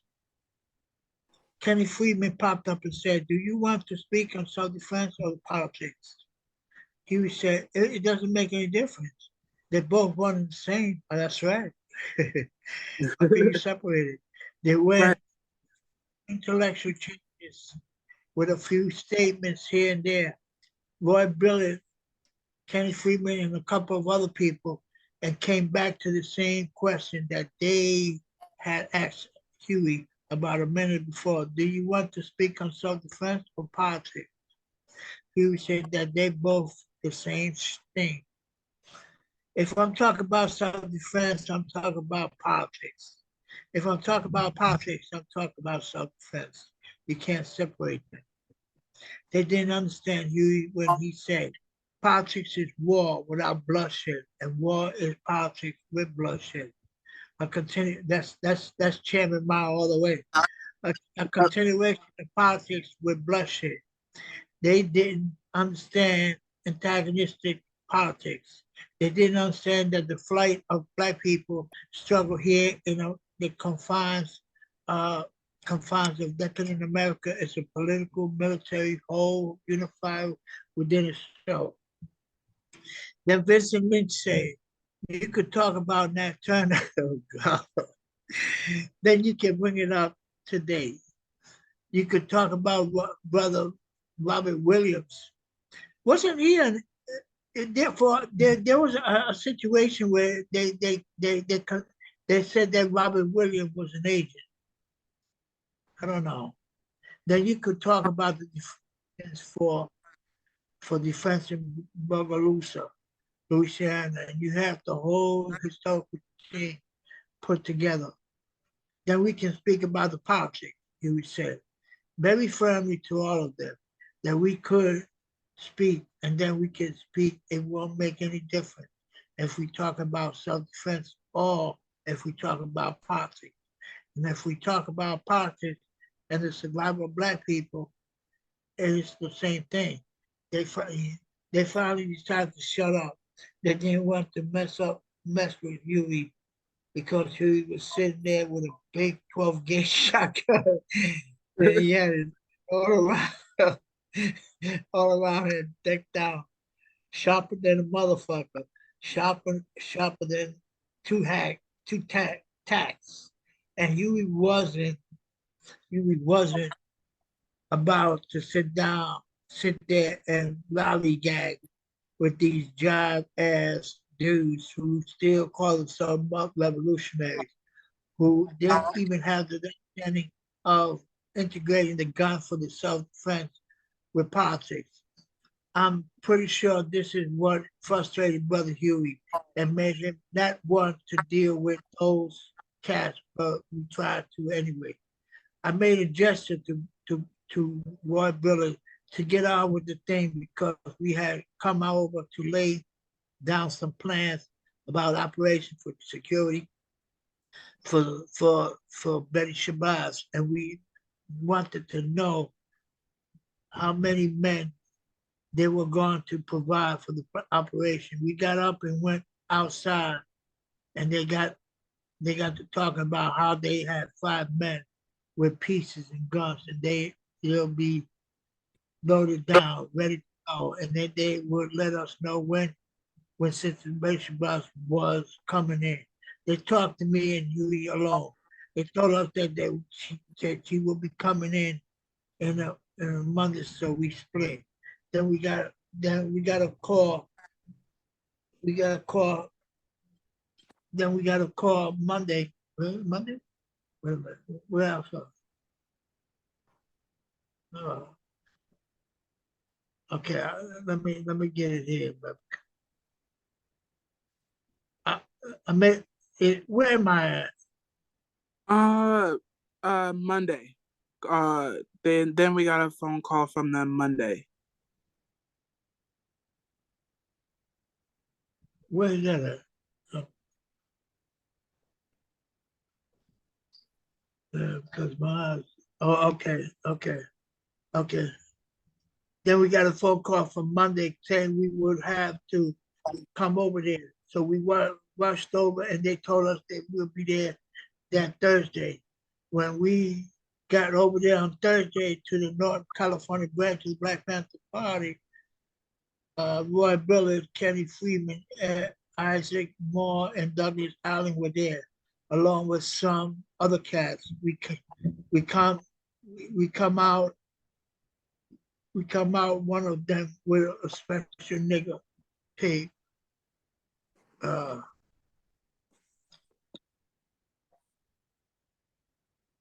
Okay. Huey said, look, we are not going to go and give any security to Betty Shabazz with pigs around, cops around. I don't give a damn if they're Black or white. They're cops for the system. One of those guys said, yes, but he's blacker than you. He's blacker than you. He was referring to the cop's skin color. I said, it doesn't make any difference. We ain't going with any pigs, and that's all there is to it. Huey P. Muni said, we aren't going with any of them. It's not possible. We can't function with cops in any way. Kenny Freeman called Huey to the side and told him that he didn't know Roy Billard had set this up. So I said, how many guns do you have? They say 5. I said, when Roy first came over, he come talking about 20 men with guns. And the next statement he made before he left that first time was 16 with guns. And after that, he said he had eight with guns. And after that, he said he had 5 with guns. Now I wonder if you guys got any guns at all, or anyone with guns. You've been talking this shit, so you got anybody at all with guns or not?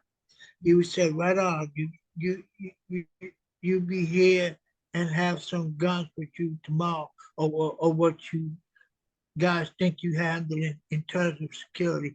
The Black Panther Party for Self-Defense will take over and will handle the whole situation, the whole damn thing.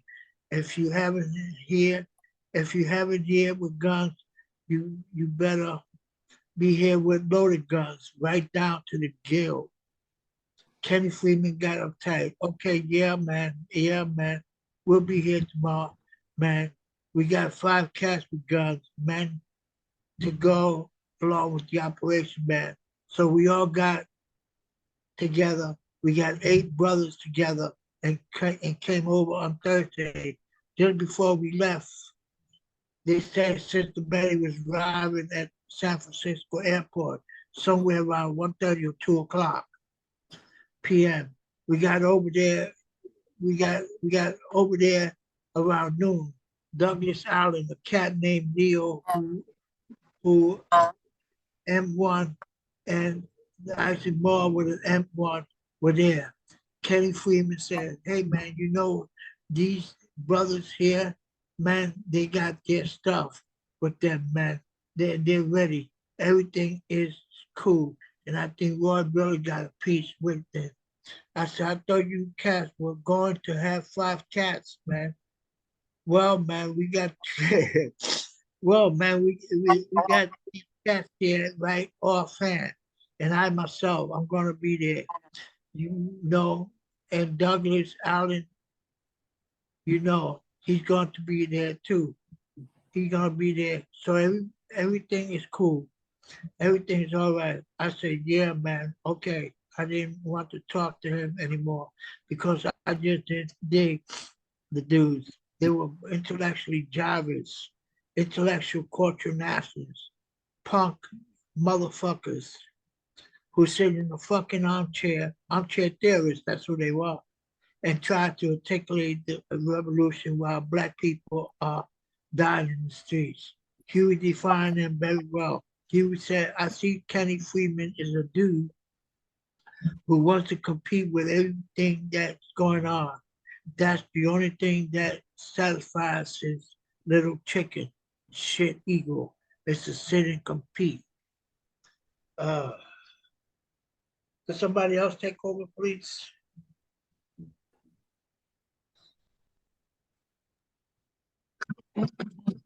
Great. We all loaded down in cars, caravan fashion. We had our guns. Kenny Freeman, Leo, Isaac Moore, and Douglas Allen were in another car, and Roy Ballard was in a third car, 5 of them. We told them to have 5 guns with them, but they wound up, from what I saw, only having 3 guns. Roy Ballard flashed his little 25 pistol sitting in his belt. Huey and I didn't have any faith in 25 pistols because they could get you killed. Anyway, our 8 dudes and their 5 dudes loaded up in the cars and drove to San Francisco airport. And I noticed one thing as we got in front of the terminal. Kenny Freeman was in a car behind us, a white station wagon. He got out of the car. It was 3 or 4 blocks down from the terminal drive, but I could see him stopping the car and getting out of it. He got out of the car. And then all the brothers piled out with their guns because we drove up there, guns showing and everything. I noticed that Leo and Isaac Moore, Kenny Freeman's boys, were about 30 feet from us with their 2 M1s. Just then a pig came out, a head plainclothes pig. Huey saw him and some other pigs coming, so Huey told everybody, like he always tells brothers, don't nobody say nothing. I'll do the talking because we don't want too many people trying to say something at one time. The pig came and asked, "What are you doing with these guns?" And Huey said, "Well, you're a cop. What you doing with your gun?" Then an uninformed black pig walked out and said, "What's he doing with this gun? Is that gun loaded?" And Huey said, "If I know it's loaded, that's good enough." "Well, where are you going?" the plainclothes pig asked. Huey said, "We're going to the airport to get our sister, Betty Shabazz." "Why?" If you understand Huey, you know Huey wasn't answering his questions as if he had to answer them. He was giving orders to me to get the brothers and sisters together because he knew what he was going to do. He knew what the party was there for. He knew what the delegation was there for, and that's all there was to it. Then stupid Roy Ballard walked up and said humbly and meekly, why should we have all this argument? Sir, you should read the autobiography of Malcolm X and you can understand why we are here with these guns." Huey said, "Oh man, I'll do the talking. You go on back." "Wait a minute, Huey, wait a minute. Let me explain it to him." Huey said, "This is absurd. How do you explain to a racist, ignorant bastard cops of the power structure who were behind the killing of Malcolm, who kill black people, and who are here trying to tell you you can't go anywhere? This is no time to stop and read the autobiography." And Ray Ballard was still in a humble and meek manner, trying to explain to the cop that he would understand if he would read our brother's book when the pigs in America were glad Malcolm was dead. The man said, "Well, you can't go into the airport." "What do you mean we can't go into the airport?" "We have to be able to go in and meet our sister there, Betty Shabazz," the brother said. Huey said, "Be quiet. We're going in the airport. This is public property, and you can't deny us our constitutional rights just because we got guns. We're going in whether you like it or not. I'm going to exercise my constitutional rights, and the Panthers here are going to exercise their constitutional rights, and that's all there is to it." The pig said, "But," Huey interrupted him in a firm and clear manner, "this is public property." The pig said, "It's private property, and you're not." "Even if it is private property," Huey said, "if it accommodates more than 200 people at a time, then any citizen has a right to exercise his rights on it. So get out of our way. We're going inside whether you like it or not, swine." Meanwhile, Isaac Moore and Leo were standing 30 feet or more away from us with two M1s in their hands. Ballard was running around, flapping at the jibs. He didn't know what he was doing. Huey said, "All right, brothers, in a column of twos, get together. Bobby, put them in a column of twos." So I put everybody in a column of twos. To Leo and Isaac Moore, I said, "Come on, you dudes. Come on up here. Get in the column of twos." They hesitated. Meanwhile, Huey was still checking this pig when all of a sudden about 20 pigs spread out around us in the streets out there. But Huey P. Newton wouldn't let that faze him at all because he knew he had a shotgun and he knew he had some brothers with him. He knew his constitutional rights and he was going to make sure that people got down to the nitty gritty of things. So Huey is talking with the pig, telling him we're going inside anyways, and also trying to make Roy Ballard be quiet and shut up because Roy didn't know what he was doing. He didn't know how to handle the racists, and Huey did. We got in a column of twos, and Huey said, "Let's go." We started moving. Finally, I got Leo and Isaac Moore to fall in the rear with me. Huey was in front. The first thing Leo and Isaac started complaining about was, "Man, get the sisters out of here. Get the sisters out of here." I say, "Why? We got guns. We can defend ourselves." "Man, if they start shooting, man," Leo was saying, "it's bad enough having to protect ourselves, let alone having to protect them too." I said, "I heard that one of the sisters has a pistol in her purse and she isn't worried. Don't worry about it." Leo was overly concerned about the sisters being in the column of twos. Leo and Isaac were holding the M1s. At the time, I didn't know that these M1s were not loaded. Later on, I could see how his over concern about the sisters being there and standing 30 feet away related directly to the fact that they did not have loaded weapons. That's just being unprepared. God damn it. Yeah. We all went up into the terminal, and some of the pigs were walking around us. They were following us, and they were also walking in front of us, but we just barged our way in over this so-called head cop or sheriff. They have these little security type sheriff guys out there at San Francisco Airport. We went inside and upstairs, and from there we went all the way down to the particular gate we were supposed to be at. Brother Hakeem Jamal, Malcolm's cousin by marriage, had gone to check out the exact time Sister Betty was going to arrive. Jamal came back, and by that time we were in the lobby section. It's like a hallway about 20 feet wide, and that's where the gate area is. Sorry. We walked around, we walked inside the gate area, and all the brothers sat down. Little Joe, Orlando Harrison, Bobby Hutton, and me and Huey, 3 or 4 other brothers, along with the punks, intellectual jive, motherfucking cultural nationalists, Isaac Moore, Leo, and Roy Ballard. Kenny Freeman had gotten out of his car and was way, way down the street 3 blocks away. He'd gotten out just before the confrontation had started. I don't know who he thought he was fooling, because I heard later that he was planning strategic security. That dude was just scared. That dude wasn't coming up there at all. So why you said those dudes running around there carrying unloaded guns? John George, a lawyer that they knew, had suggested that they carry unloaded guns, and they went and did it, but they didn't tell us that. Huey didn't believe in anybody carrying unloaded guns. We were waiting for the plane to come to the gate area. While we waited, something happened. Those pigs were all outside in this 20-foot aisle to the gate section, and some old pig came over and acted like he was going to take a picture of us. Huey walked up to him and said, "Don't take any pictures." People began to look, so Huey said, "We're not going to let them take any pictures." I walked over and stood in front of the pig with the camera, more or less to block him, to keep him from being able to take pictures.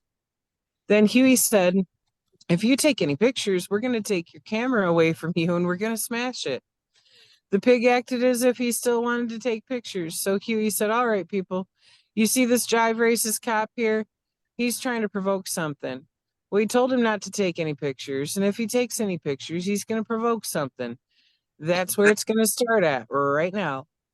The other pigs got to looking and said, "Come on, Joe. Come on, Joe," beckoning for this pig with the camera to come on out to the far end of the lobby section. They decided they didn't want to take any pictures because Huey P. Newton wasn't driving around. He had that shotgun in his hand, and he was letting people know where it's at.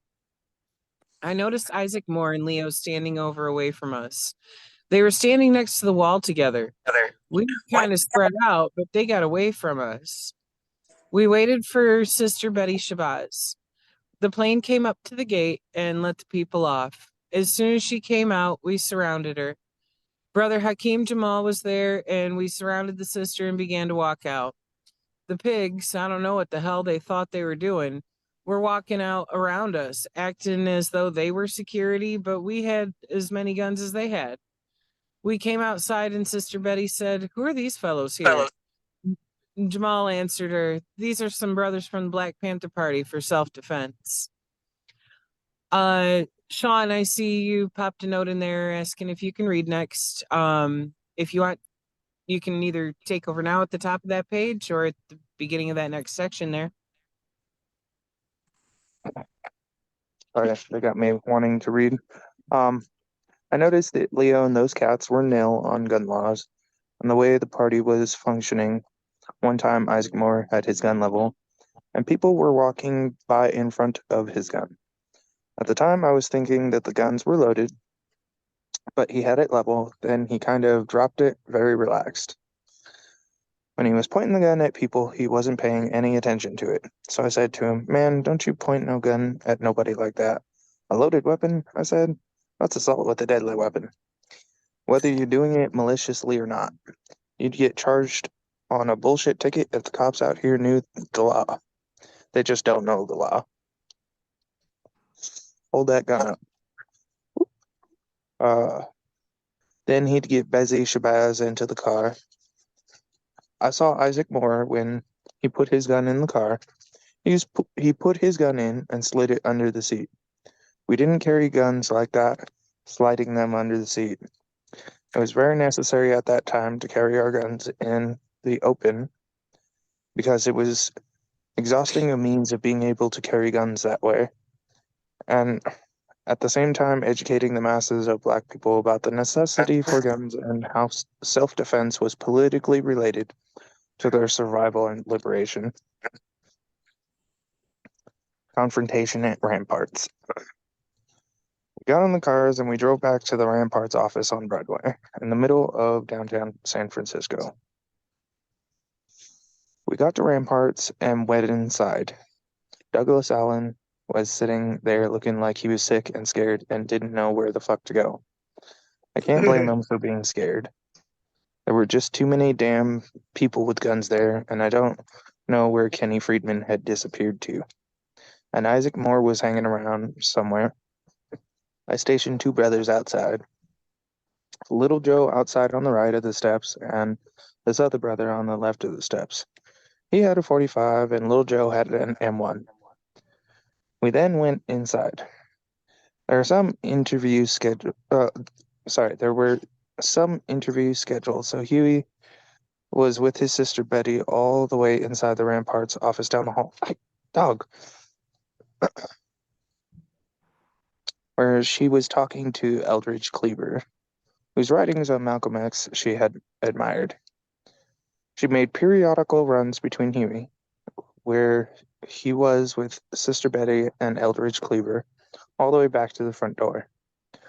I came to the front door one time, and a couple of pigs had driven up.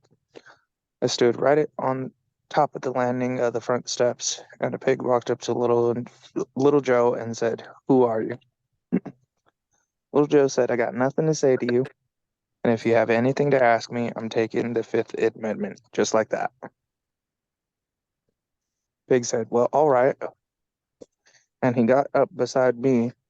I was looking dead at him, looking firm right in his eyes. He took a couple of steps up from the bottom steps, and he said, "Who's the leader?" I said, "I'm one of them." "Why?" "Well, I'd like to talk to you." I said, "God damn it, I don't want to talk to you, so you can go on away from here." And he said, "Oh," turned around and walked away. Then more pigs drove up. They were plainclothesmen. They looked at Little Joe. He looked like he was too young to be carrying a weapon, but they didn't say anything else to him. 3 or 4 more pigs drove up. So I called for a couple more brothers to come outside, and then walked halfway down the hall. Betty Shabazz was about to come out. I walked all the way to the front, and there were 4 or 5 pigs outside. A few minutes earlier, a Lieutenant Pig had asked Warren Hinkle, the editor of Ramparts, what the trouble was. When he said, "What's the trouble?" he pointed over our way. We were standing in front of the inside door to the office. "There's no trouble here," Hinkle said to the pig lieutenant. "Everything is under control." That seemed to make the pigs mad. They couldn't do a thing to us, because the person whose place we were in had no objection to our having guns there. We weren't doing anything illegal. I remember Sister Betty saying that she didn't want any cameras, and he said, "If you don't want any cameras on you, that's all right." But of course, by this time, a TV cameraman had shown up, ABC Channel 7, and Chuck Banks, the news reporter. We came inside, and as I was coming outside, they were bringing Sister Betty out, and I was kind of in front there. I grabbed a magazine from a stack of magazines in the hall to use to block the cameras. Ooh, Huey grabbed a magazine too, and then and we came outside. I was holding this magazine up in front of the cameras, and then all of a sudden, Kenny Friedman popped up somewhere. We had Sister Betty surrounded, and then Douglas Allen popped up from somewhere, and somehow he's walking with her. Even before we came out, the cameraman tried smashing in.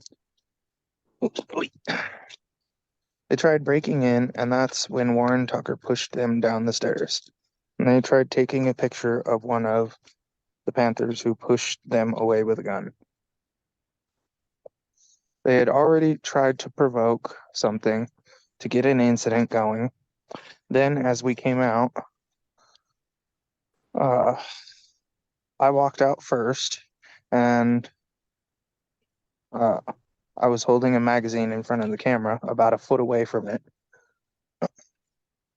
And he came on out with Sister Betty and Douglas Allen, and Kenny Friedman from the Paper Panthers.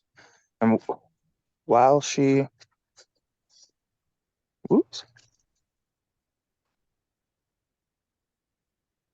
while she was coming down the stairs around front, the TV dude snatched at the book I was holding, and I snatched it back.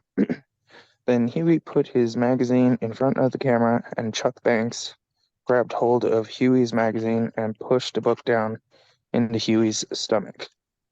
He didn't like that. Huey wasn't fazed a bit. He let the magazine go and fired on Chuck Banks' head and knocking him back against the wall and against the man who was holding the Channel 7 camera. There we go. Then I looked around and saw all these pigs. I saw one of them unstrap this little strap that holds down the firing hammer on his 38 pistol. I said, Huey, cool it, man. Let's split, man. I grabbed at Huey's jacket on his right arm. Don't hold my hand, brother, he said. So I let go of his arm right away because I know that's his shooting hand, his right hand. And then I said, come on, brother, let's split. But Huey said, all right, all you pigs, all you cops, that man assaulted me. Now why the hell don't you arrest him? Arrest that man. Come on, brother, let's split, I said. Then a couple more of those cops flipped the little straps off the hook of their pistol hammers, and another brother came down and said, come on, Huey. Let's back on up here and get out of here, man. One of the brothers had his back turned to the pigs, and I guess Huey saw the cops pulling the straps off the hammers all of a sudden. So Huey says, turn around. Don't turn your back on these back shooting motherfuckers just like that. We all turned around. I turned around. Little Joe turned around. Little Bobby turned around, and Huey goes, spread, and jacks a shell off into the chamber of his gun. Betty Shabazz was moving and gone by then. Kenny Friedman and Douglas Allen had hustled her off across the street. A big, beefy cop moved forward. He had unhooked the strap off the hammer of his pistol and started shouting at Huey. Don't point that gun at me. Stop pointing that gun at me. He kept making gestures as though he was going to go for his gun. Huey stopped in his tracks. He was just staring at the cop. Then he walked right up to within a few feet of this fat pig and said, what's the matter? You got an itchy finger? The cop didn't say a thing. He just stood there.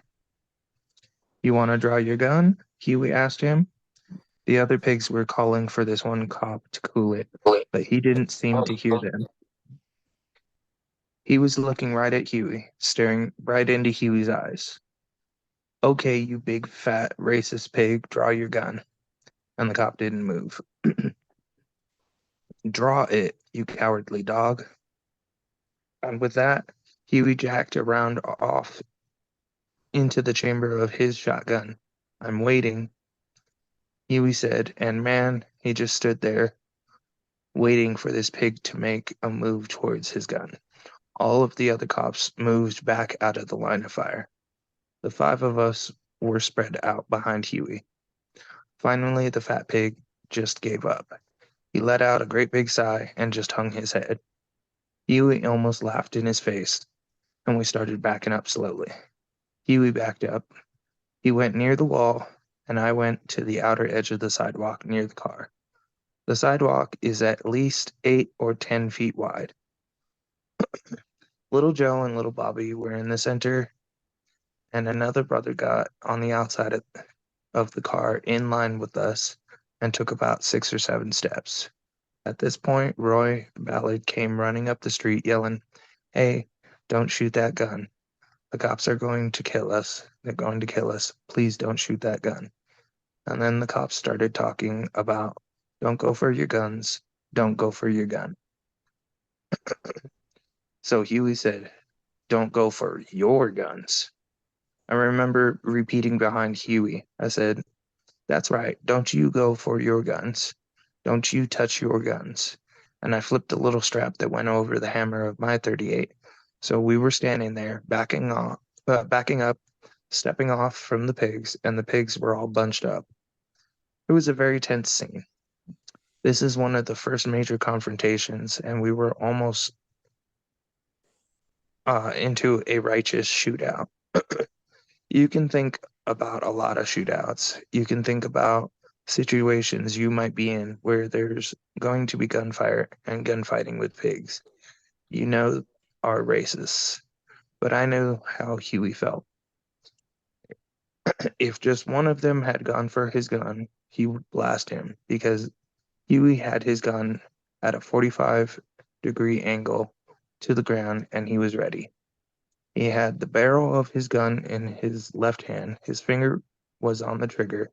He had knocked the safety off and had jacked a round off into the chamber. All right, I'm going to stop saying that because that phrasing doesn't work today. Right. One of those things that it's like, okay, that is definitely a dated phrase for, popping around into the fucking chamber. I mean, it is an accurate description of the movement. Yep. Can we not?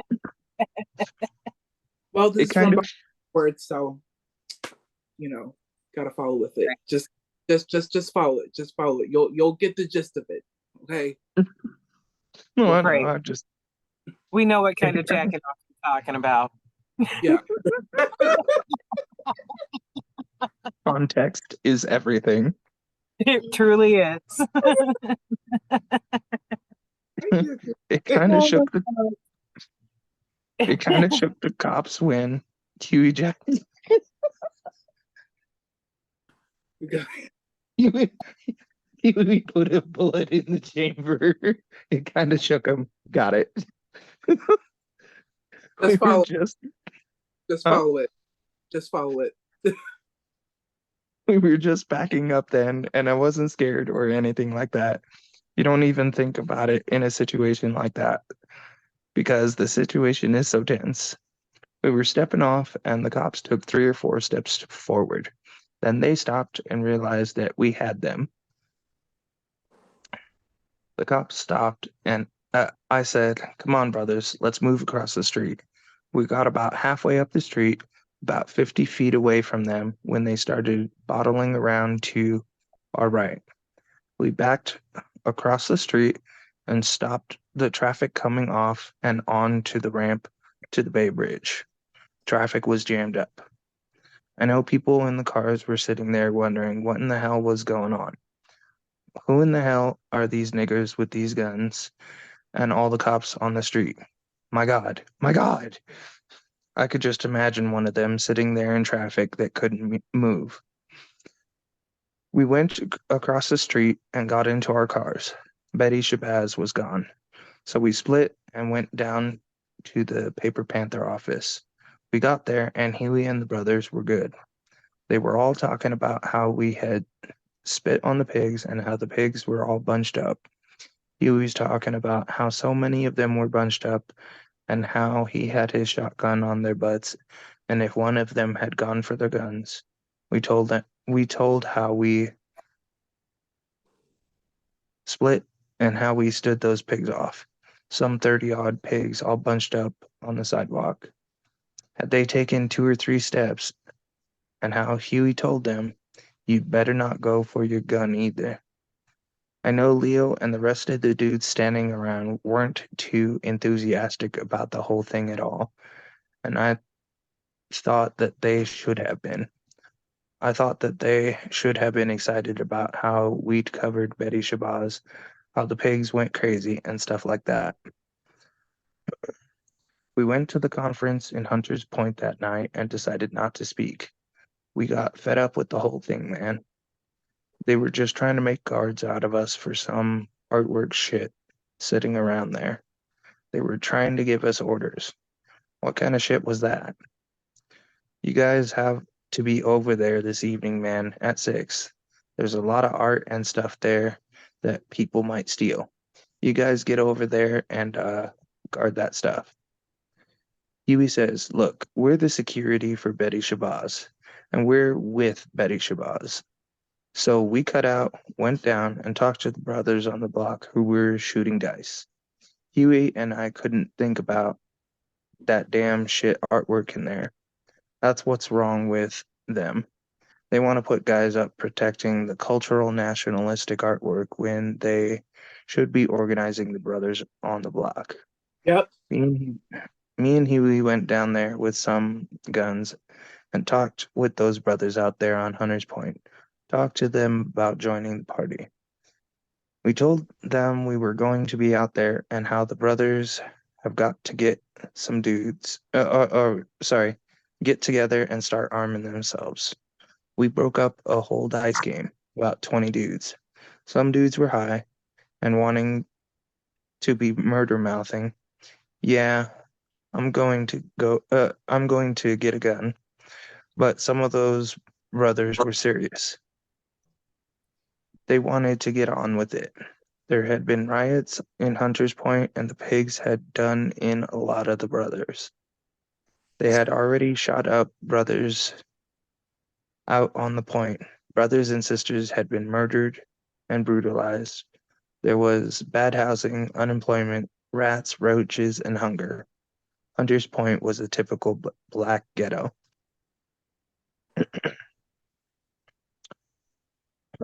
We went inside the auditorium where the conference was being held and talked to a bunch of brothers in there who were concerned about why we had guns.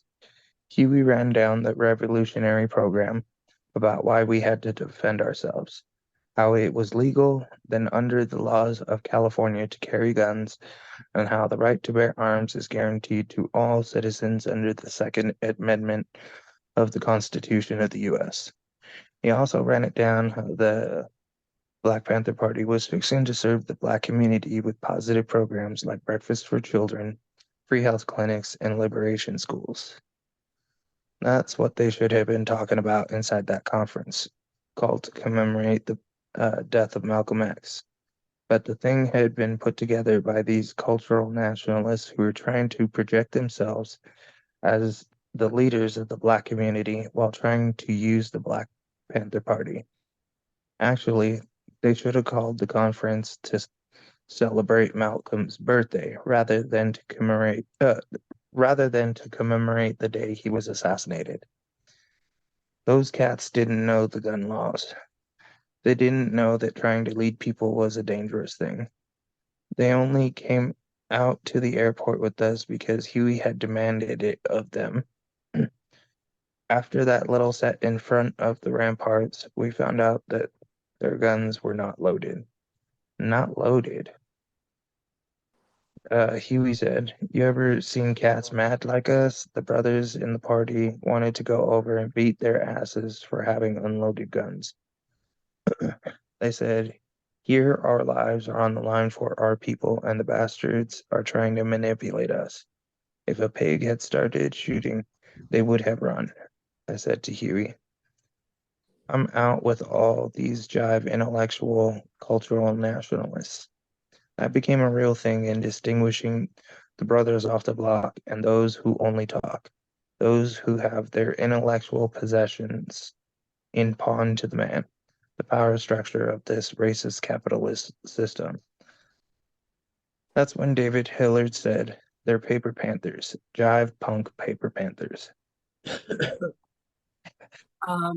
We can stop there and pick back up at Eldridge joining the Panthers next week.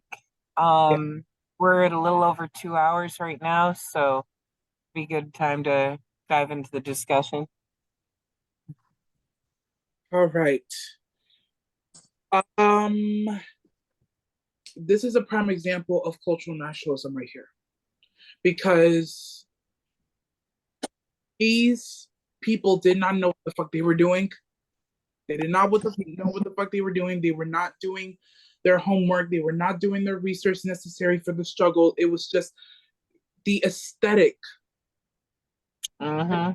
I think that's kind of how you can sum up cultural nationalism in one word: the aesthetic. You know, the changing of names, the artwork, the music,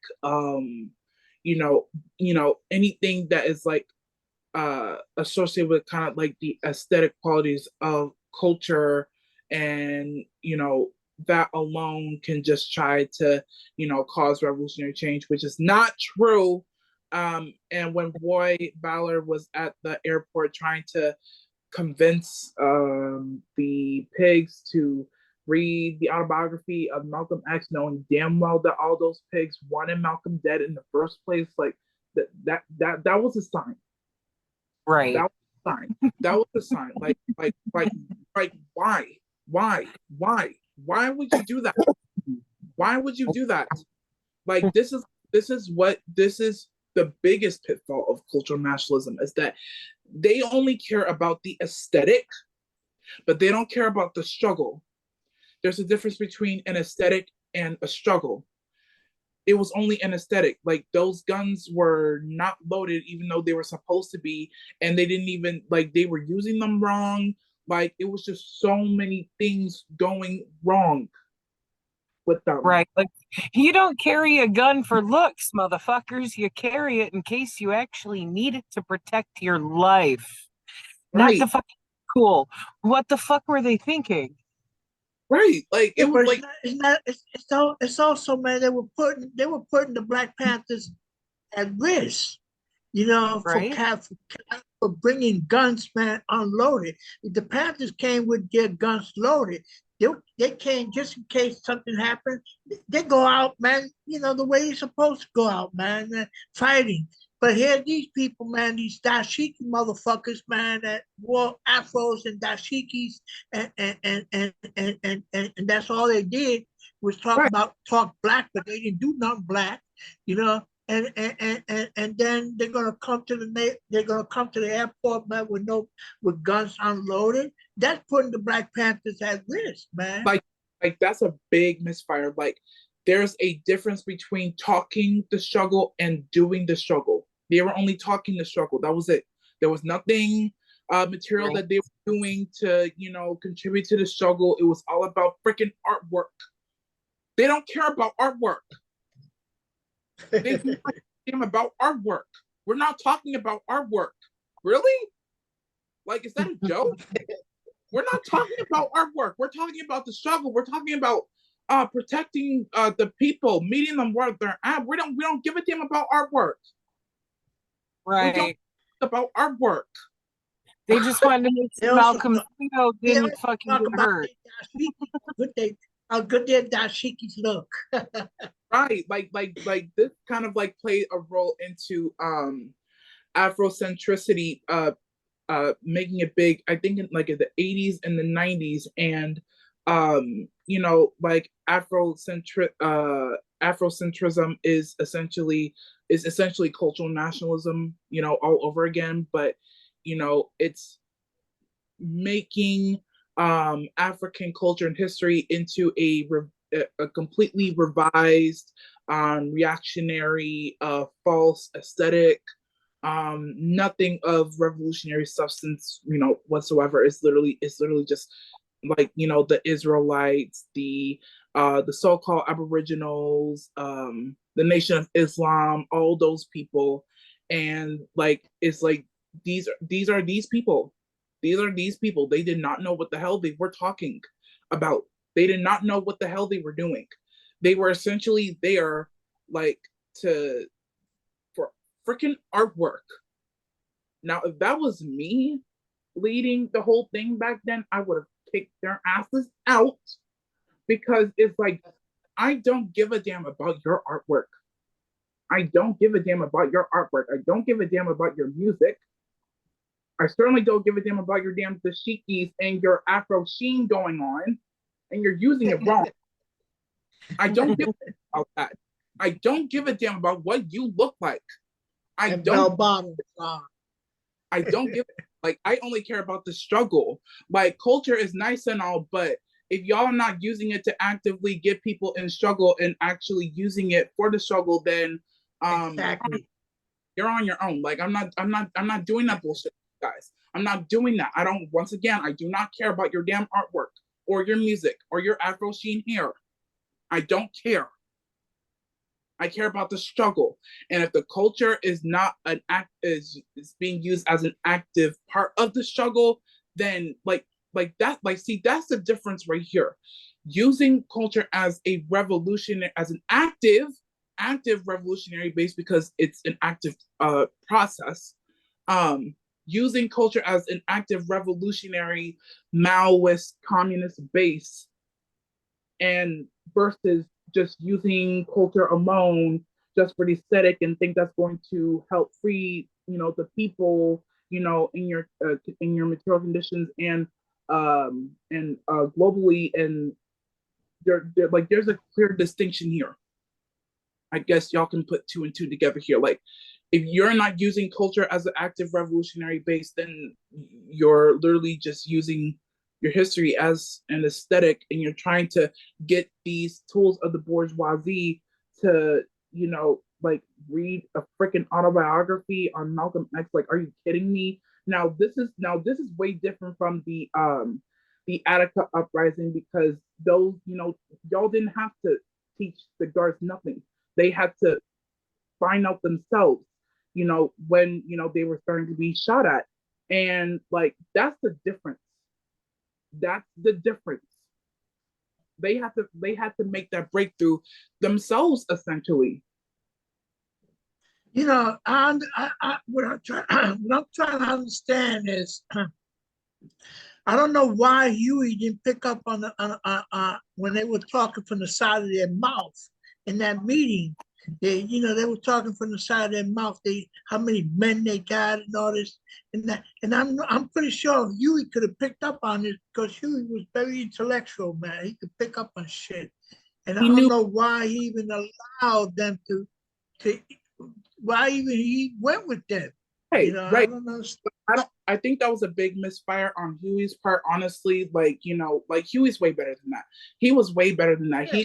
He shouldn't have allowed those people to even be in the actual Black Panther Party, besides whatever Northern California bullshit they got going on. I don't care about your Northern California party.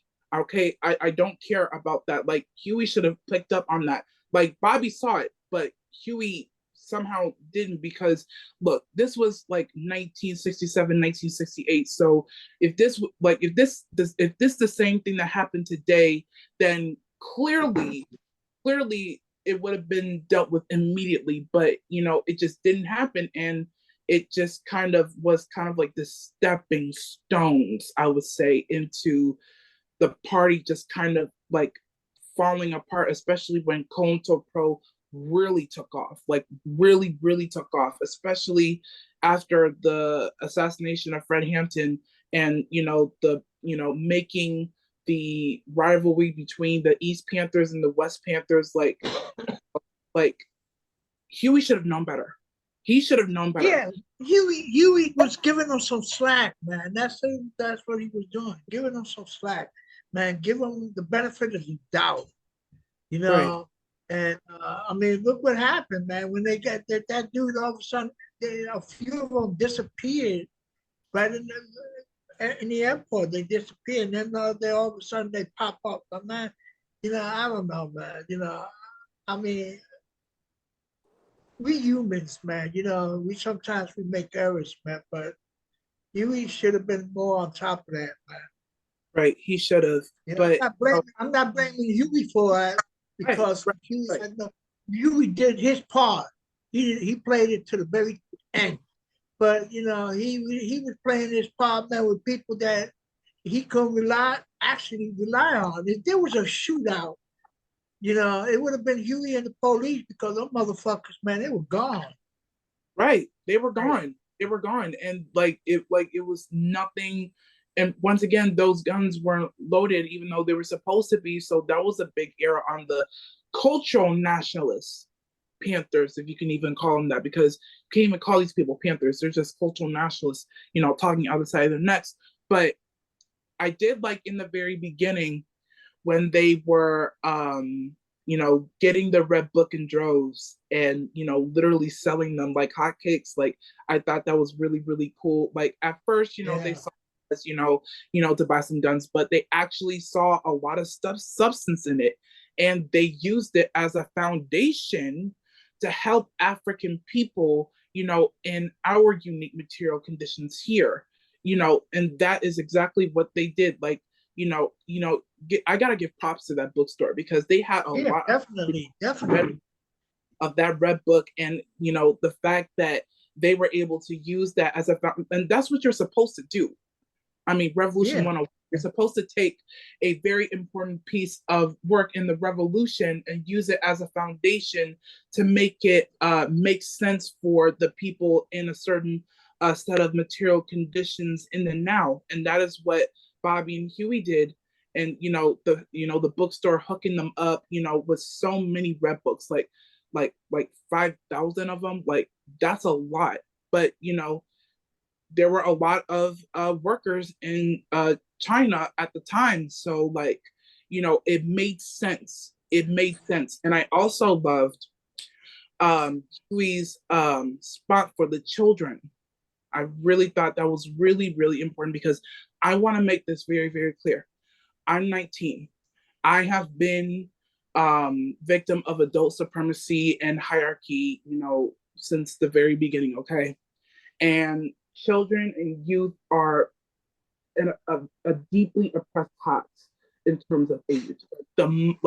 Next to the elders, the children, the babies, and the youth, we are the most oppressed in regards to the age class hierarchies. And so,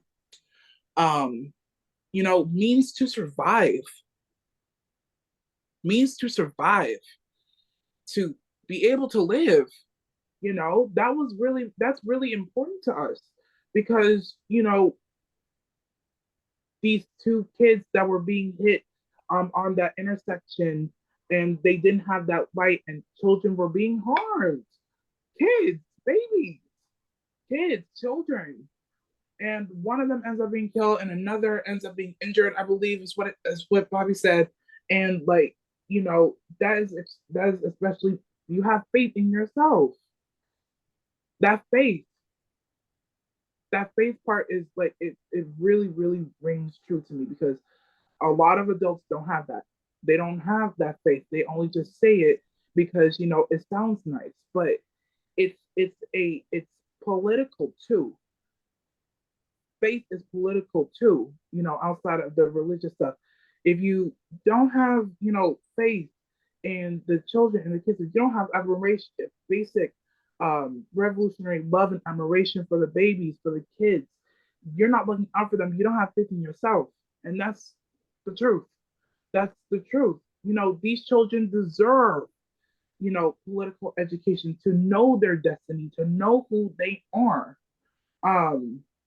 They deserve to not be brainwashed in these slave factories by these teachers, because I've been in that before for 13 years, okay? I can say this too, okay?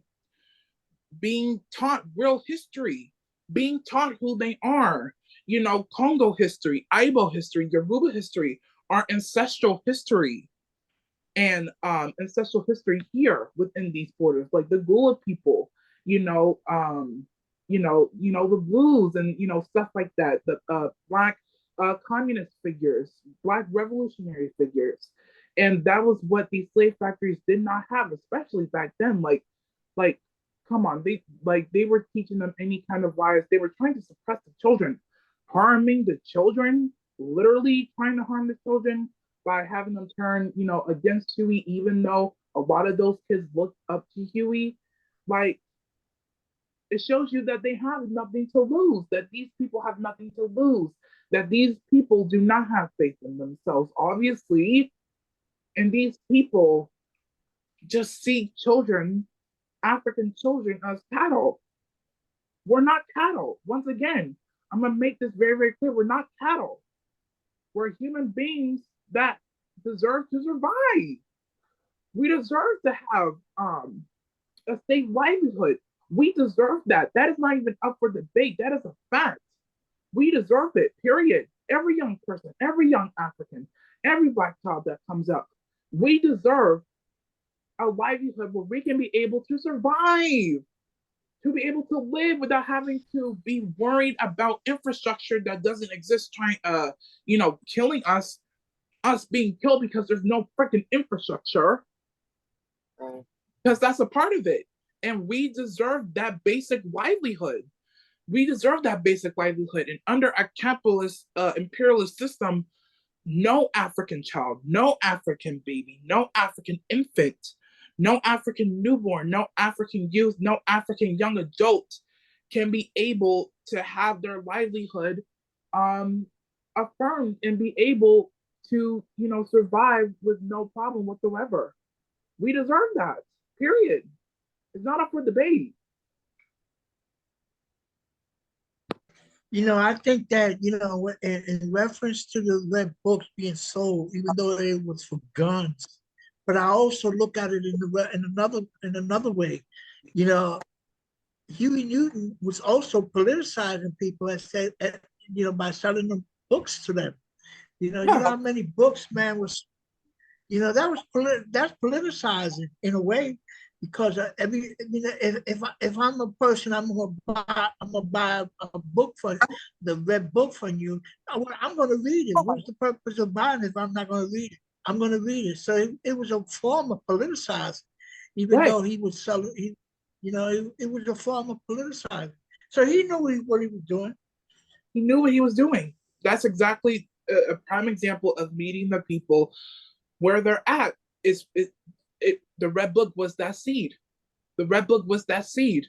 They may have not have realized it at the time, at the beginning, but they sure did when they started seeing these people just be enlightened by this red book.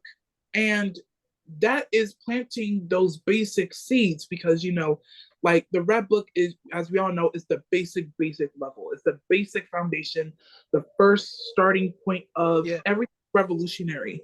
So it's that ignition that they were giving to the people that were getting these books from them in droves, because once again they had so many red books from the bookstore. And once again, shout out to that bookstore for hooking them up.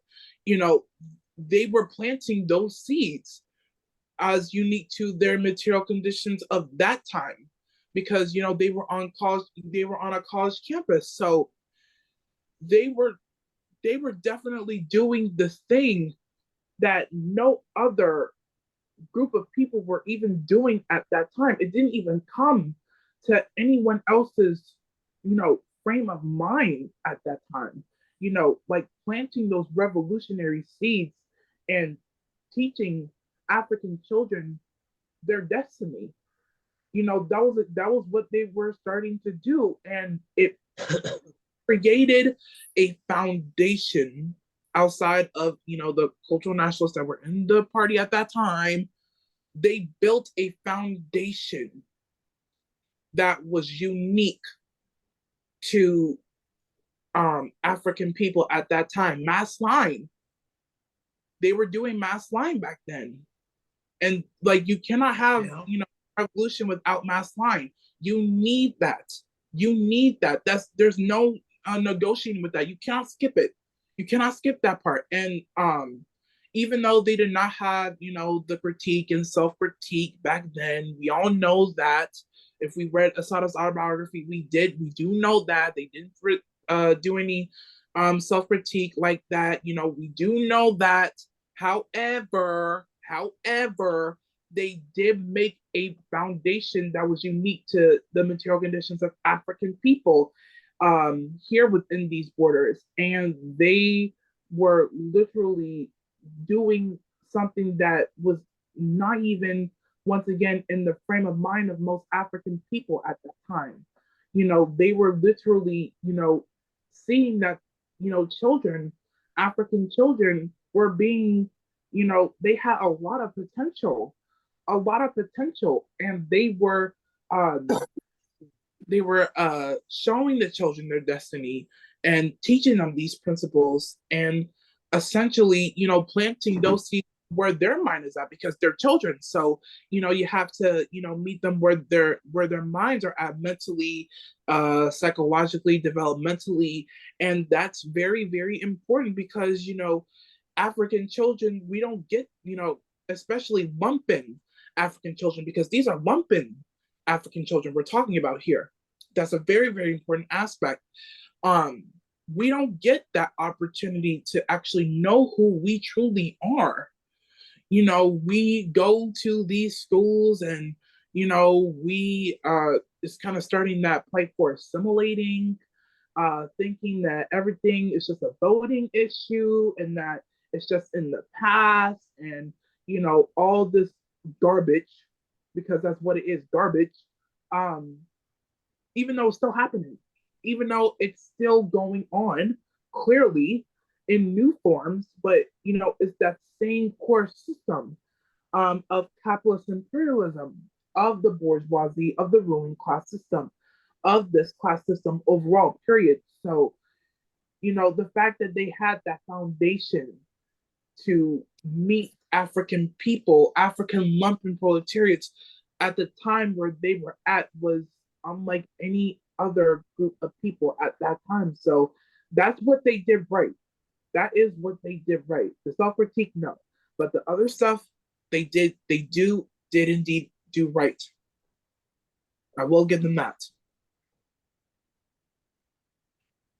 No, Well said.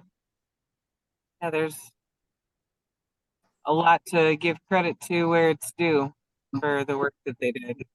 I mean, you got to do that. Hmm.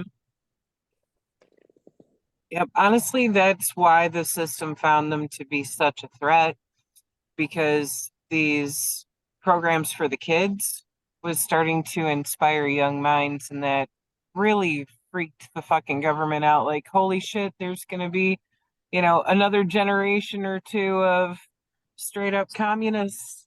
And it scared them. Yeah, it scared them, especially, once again, the Chicago chapter. Obviously, like, they were scared that these children will have that revolutionary breakthrough of breaking away from that slave factory complex and seeing their destiny, their true destiny. And the government obviously did not want that. The same government our ancestors built off the backs of cattle enslavement, they did not want African children to have that kind of breakthrough. Oh no, no, no, no, no, no, not under their watch. And they did whatever they could, which we'll get later into Seize the Time, because I think this came out 1970, in 1970, when Bobby Seale was in prison and being tortured by the guards. Um, it was very, like, they did not want that. They did not want that, and then started the whole thing to basically tear them down. And it led Huey to a terrible, terrible path, um which we'll get into later. But it was kind of like the Conto Pro was kind of like the igniter of everything that went terribly wrong, because they already had a problem with the cultural nationalists, trying to standoffish. They were standoffish, essentially. They were standoffish, and that was kind of like a brewing problem, but it did not pop off until Conto Pro really went after these people, like like like Swiss cheese. And so, like, they had that foundation, but was it perfect? No, it was not. But but it it was a foundation that no one at the time ever had. And so it's very important that we do give credit where it's due while also um, adequately criticizing them on what did go wrong. Oh, absolutely, because that's the stuff we learn from in order to modify tactics there and figure out what will work when we can see and identify what it was that didn't work. Right. And clearly the cultural nationalism, like, that's a non-negotiable. It did not work and it still won't work. Right. So at least What we have happened to that. Brother Joe? He left a note in the chat saying that he had to dip out. So Oh, yeah. I don't know if he'll make it back or not. He said he would try if he could. If not, then we'll see him Sunday. Yeah. Yes, so. Or Thursday if you attend the Brown Beret meetings. Oh yeah, I'm gonna attend one of their other meetings, their other upcoming meetings on Thursday, I think. So yeah. I might be there too. We'll see. Yeah.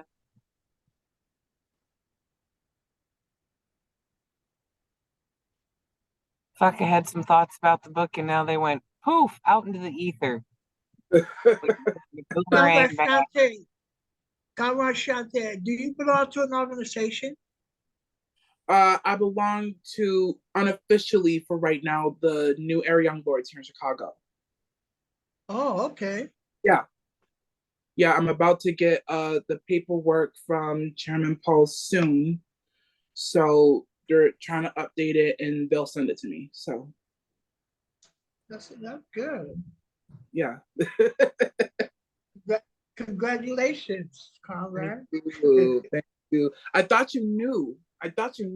No, I didn't. I didn't know that. Well, now you know. But you sound like a lord.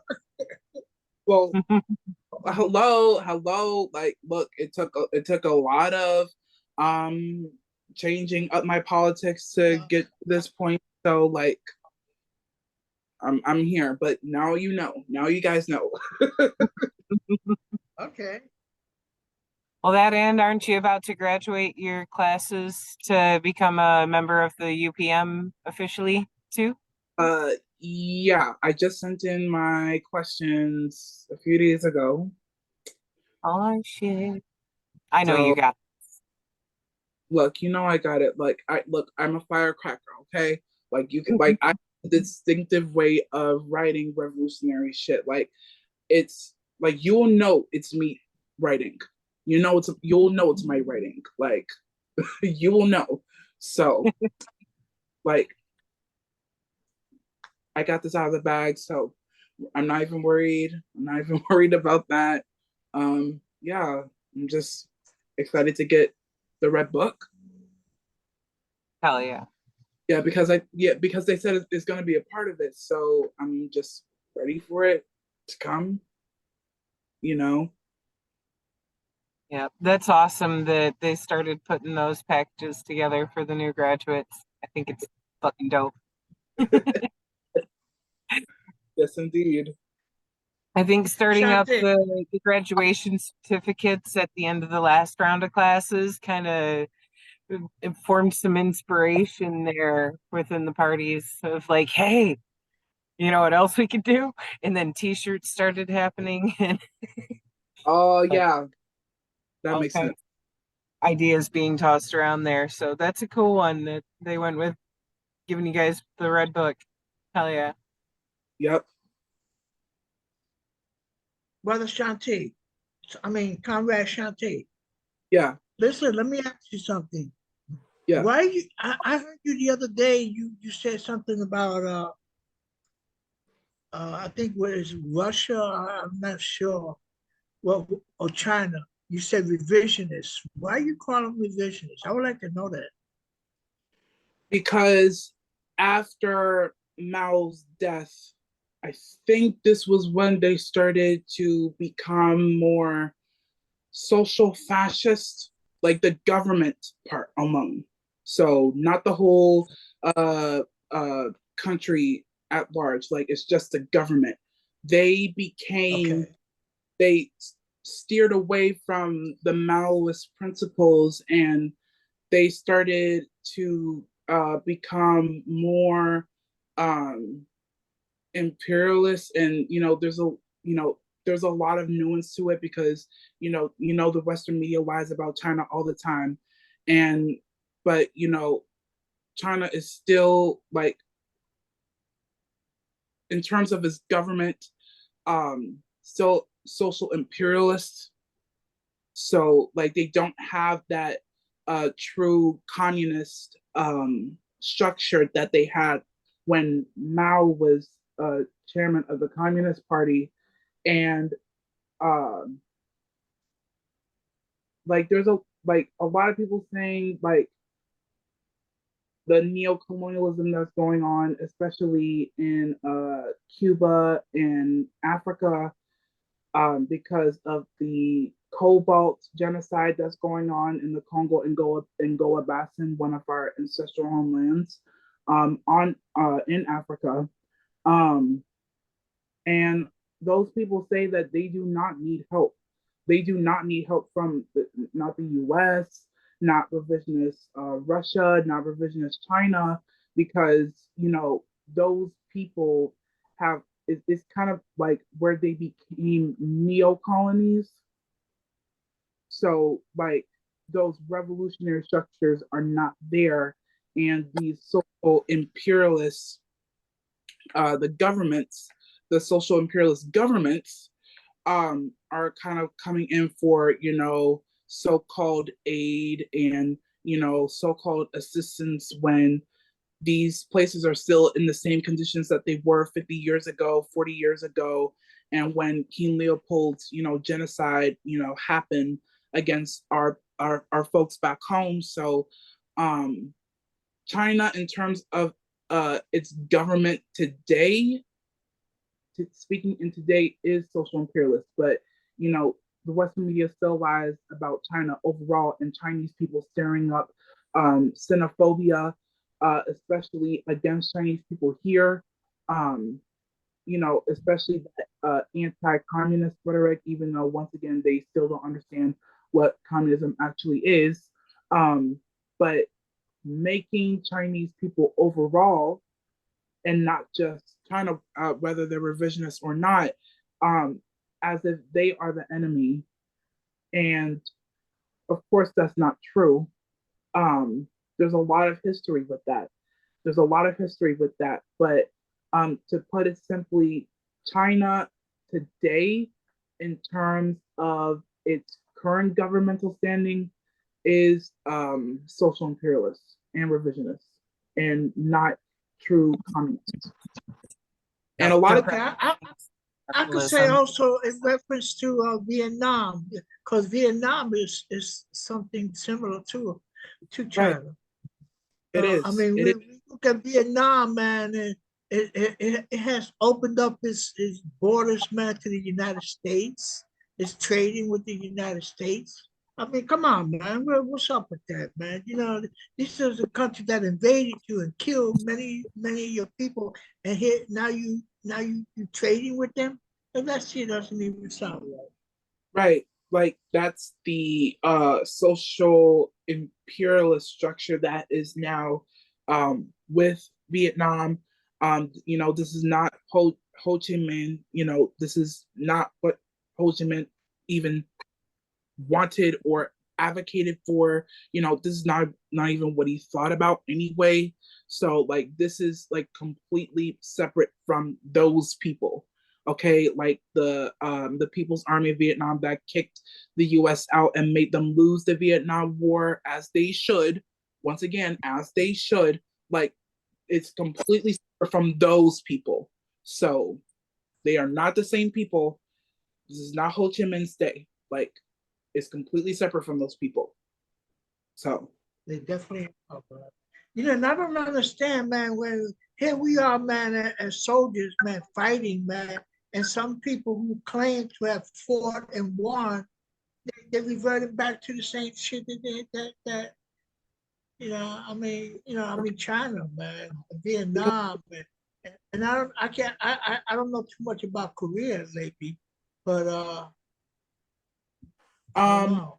with Korea, I would definitely say the Korean War definitely played a big role in that because once again, the United States separating Korea into North Korea and South Korea with that damn war, and some Korean women being victims of the Japanese military bourgeoisie um, having sex slavery with Korean women. So there is nuance to that too. That's not like a hidden fact, like that is a fact. And uh, South Korea, South Korea is social imperialist too in terms of its governmental structure. Okay, so like the whole separating the borderizing of Korea plays a role into South Korea um, being social imperialist with its governmental bourgeoisie structure. Um, there's a lot of history with Korea as well. A lot of people um, don't know much about the fact that there was um, intercolonialism with those places as well. The Taiwan being colonized by the Han bourgeoisie with help from the Dutch and French settlers, because I think the French were involved in that too. Like, it's a lot of nuance to this history. It's very very layered, but that's essentially the basis of what happened. It's essentially that kind of repression and steering away from what they achieved back then. This is why I only advocate for the people and the people alone. I don't advocate for governments. I don't do governments. That's why we're even here in this mess today with bricks and stuff. I don't care about governments with those governments. I only care about the people. I only care about the Chinese people, the Vietnamese people, the Afghan people, the Palestinian people. I only care about the Angolan people, the Congolese people, the so-called Nigerian people, the indigenous people within those borders. I only care about the indigenous Namibians. I only care about the people and the people alone. I do not support. Well, that then the only people that I see that hadn't switched or turned has been Venezuela and Nicaragua. Yeah, and they're still facing repression from the U.S. because obviously the U.S. has nothing to lose, so they have to make like very sneaky kind of coup like tactics to suppress them and stuff. And Nicaragua, today, I think they're not falling for it. They're not falling for it because they know that something is going down with them, that the US has nothing to lose. And, I mean, look at what the US did to so called Latin America. I mean, look at what they did to Guatemala, what they did to Venezuela, to Colombia, to, the land of the Maya people. Look at what they did to those places. But they do it in the name of so-called democracy and stuff like that, and that's obviously not the case because their sense of so-called democracy ended up with a bunch of indigenous Mayas being killed. So what more can I say to that? I guess you have said enough for that, to give me some insights, man, pertaining Yeah, to.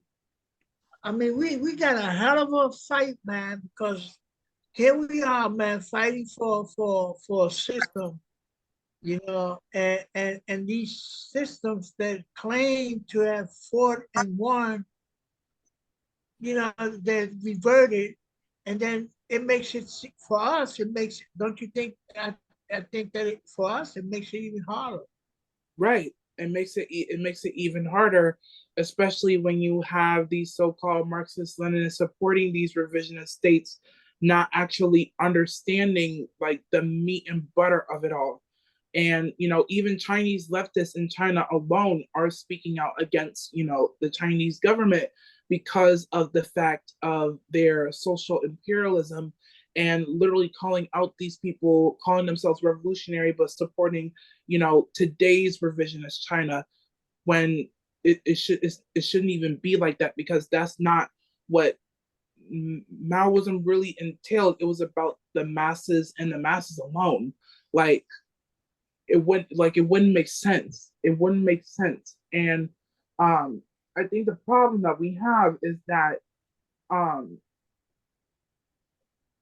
the Western media likes to put out a certain narrative in regards to in regards to other people, especially global South, third world people, right?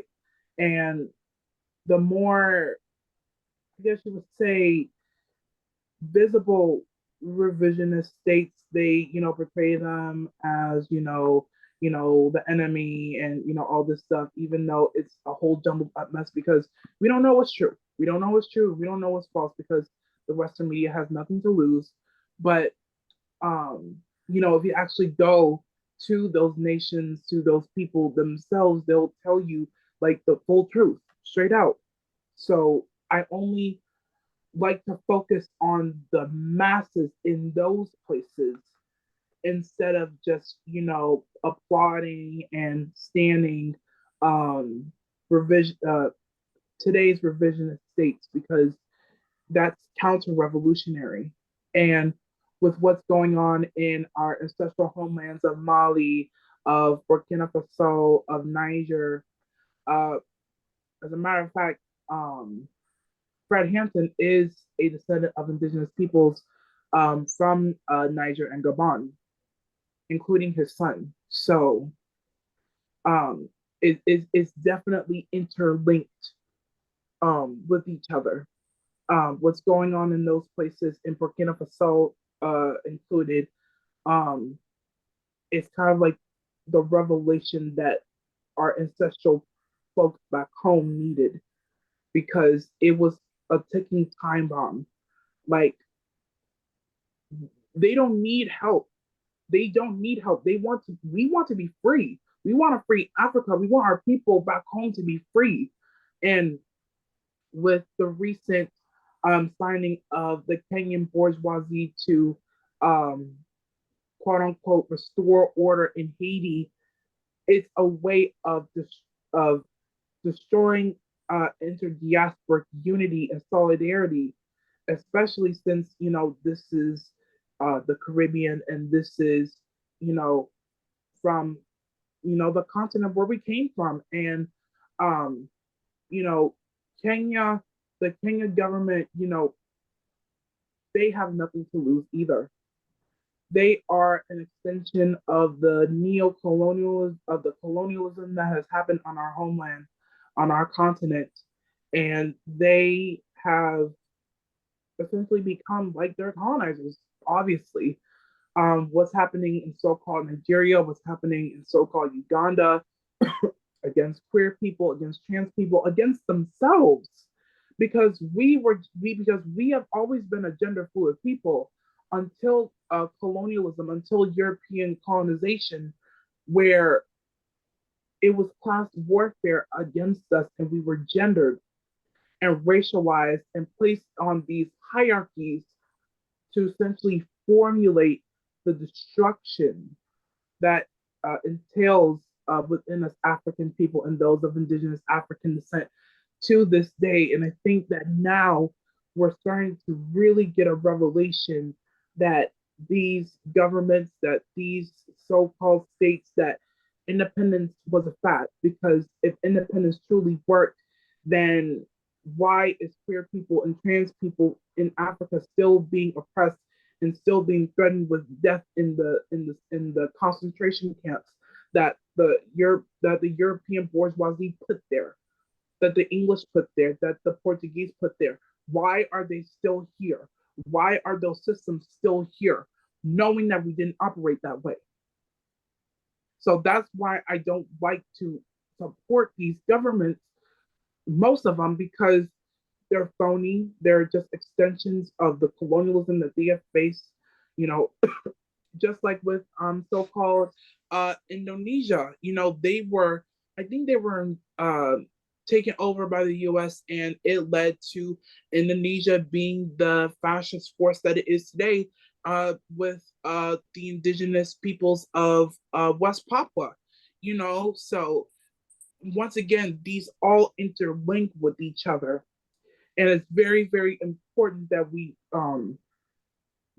only meet alongside the masses and the masses alone, because if we just go crazy about how these governments are so perfect, and they're meeting the people, like, that's not really the case, because once again, we control our destiny, and we free each other.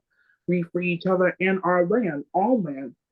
We can't rely on these governments that have continued to imperialize the people on their own homeland and abroad, to be able to make us scientifically principled, to make us dialectical, to make us materialist, to make us dialectical materialist, and to make us into a vanguard, to where we can be able to adapt to our strategies and tactics as the with the changing material conditions under this system, to be able to achieve full-blown freedom. Because as we know, even when a socialist world does come into fray, there will be some remnants of colonialism and capitalism that we need to get rid of. That decolonization part we cannot get rid of.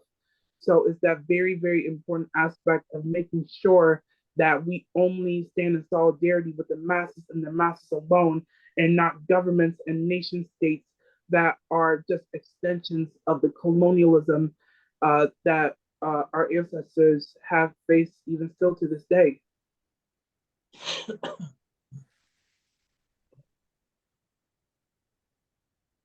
Gabby, I see you got your hand up. Beautifully said, Comrade Shanti. Beautifully said. I'm so sorry, y'all. I was driving home and I had not realized that y'all were still on. I thought that it was already over, that y'all were finishing up. Like, damn, y'all are still going on. That's awesome. That's what. You know how we are. Yeah, I know. But no, yeah, exactly what Shanti was saying.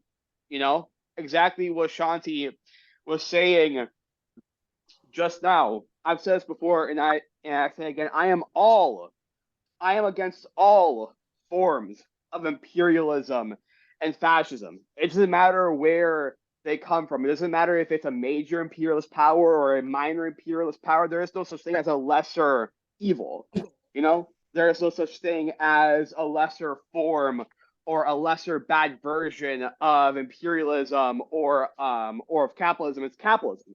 It's inherently disgusting and abhorrent. I am against U.S. imperialism the same way I'm against Russian imperialism, the same way I am against Chinese social imperialism. Because once again, I am not anti-Chinese. I am not anti-Russian. I am anti-Chinese imperialism. I'm anti-Russian imperialism. I am pro the proletarian masses of Russia and of China that want to move forward and actually establish a dictatorship of the proletariat, the masses themselves, not the revisionist state, not the social fascists, not the social imperialists, but the actual masses, the actual revolutionary liberation front of these societies,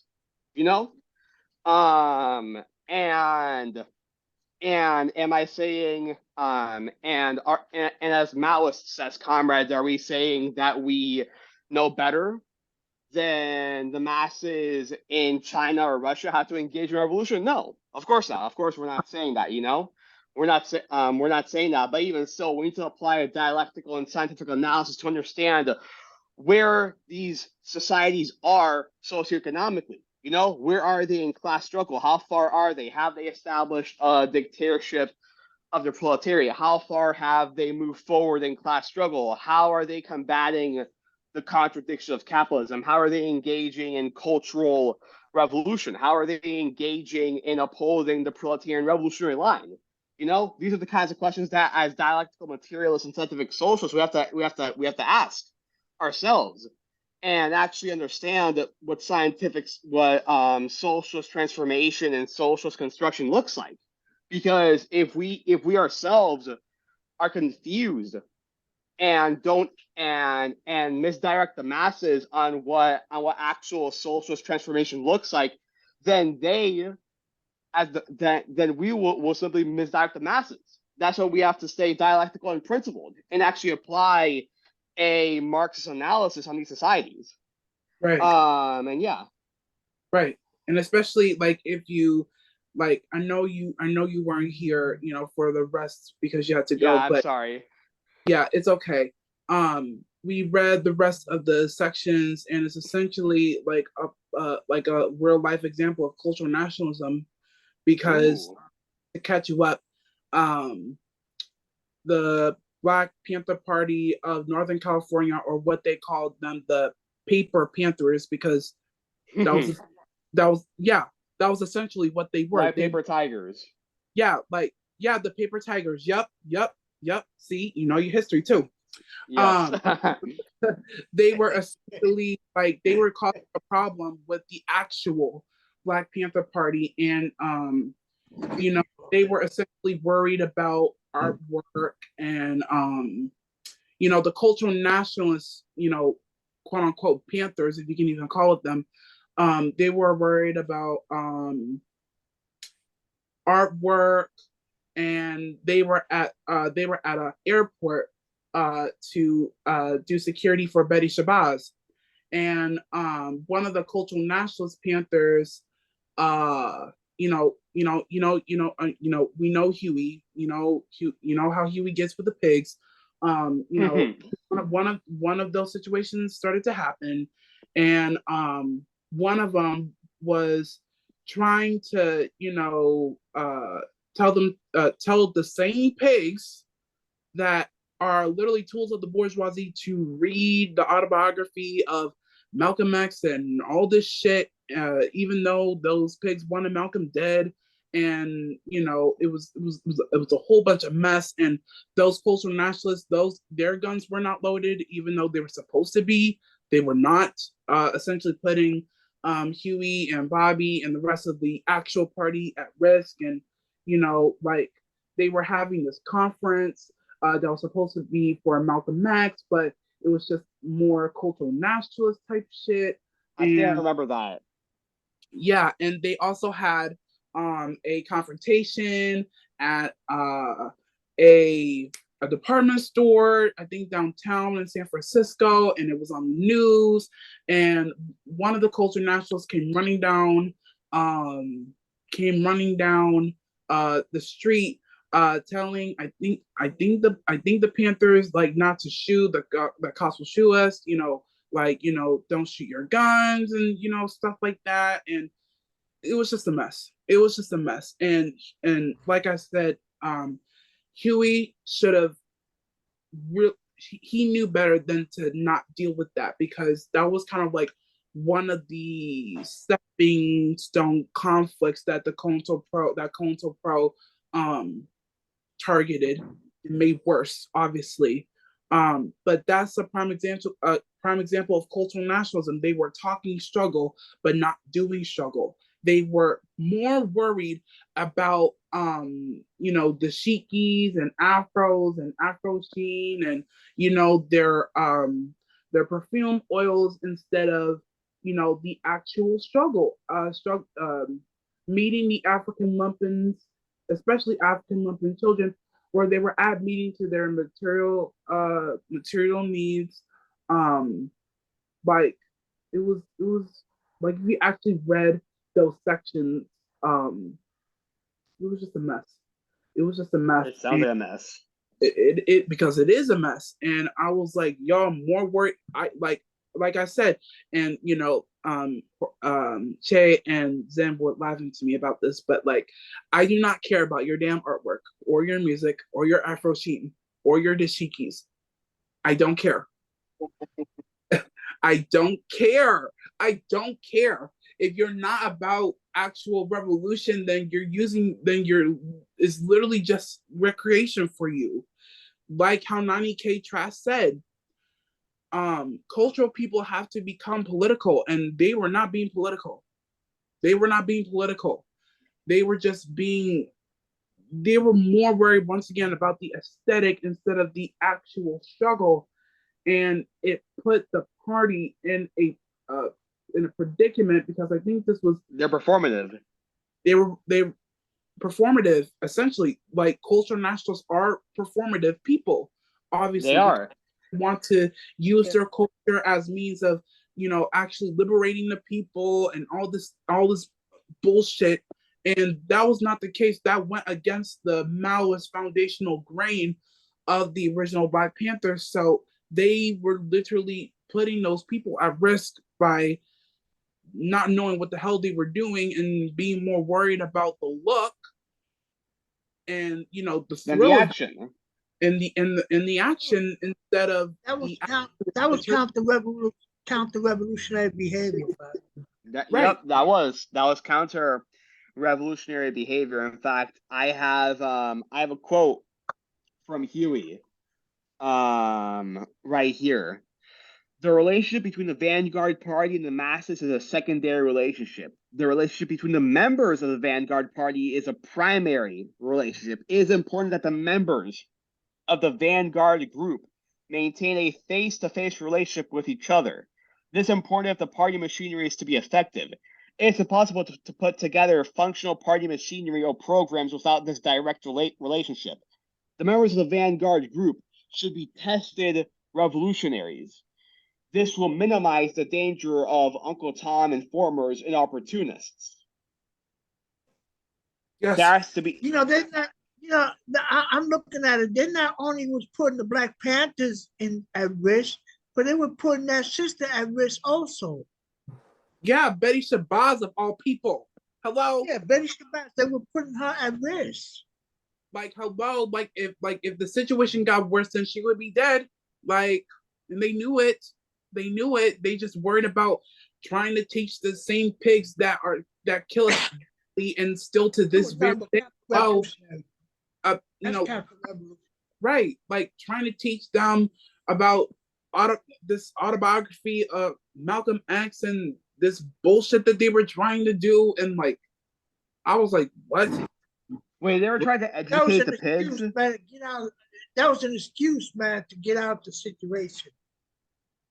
Like, come on, you know way better than that. Like, come on, really?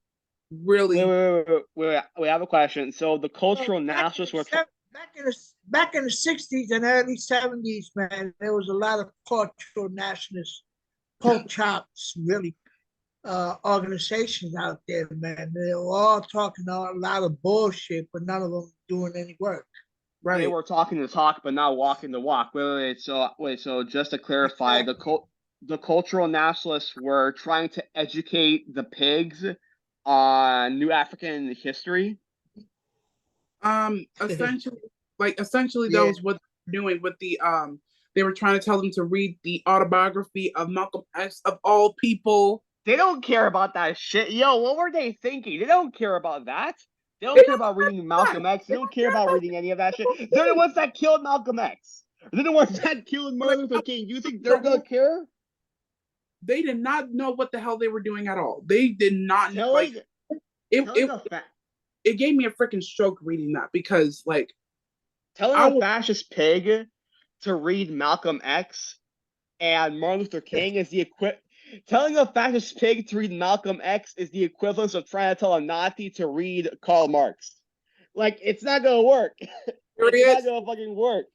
Are you serious? Like, it's literally the same thing as trying to tell a Nazi to read a Jewish person. Really? Like, really? Come on, y'all. Really? Like, come on. Really, guys? Really, guys? Is this really what we're doing here? This is not what revolutionaries are supposed to do.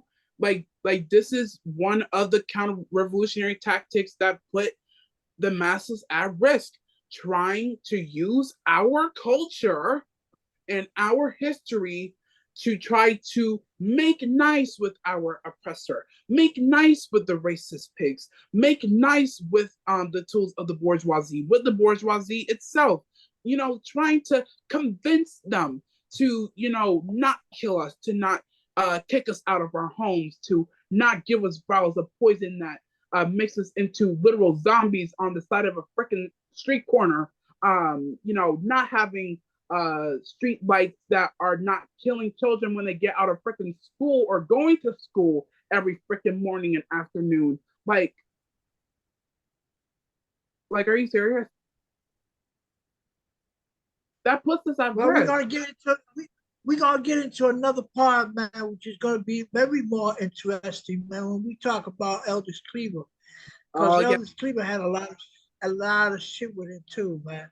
Oh, Yeah, yeah. he did. Shit. He Yeah, did. that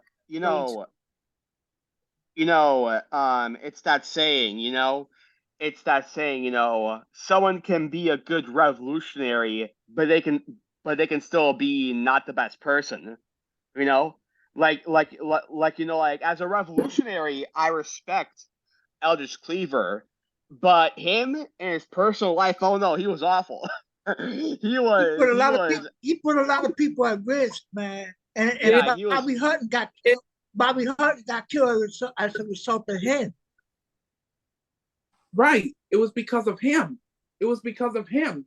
And like I haven't read Eldridge's autobiography yet, but I'm pretty sure that it's gonna be a lot of scandal from his own mouth since it is his autobiography. So I guess I'll kind of figure out from him, from his From the mouth itself.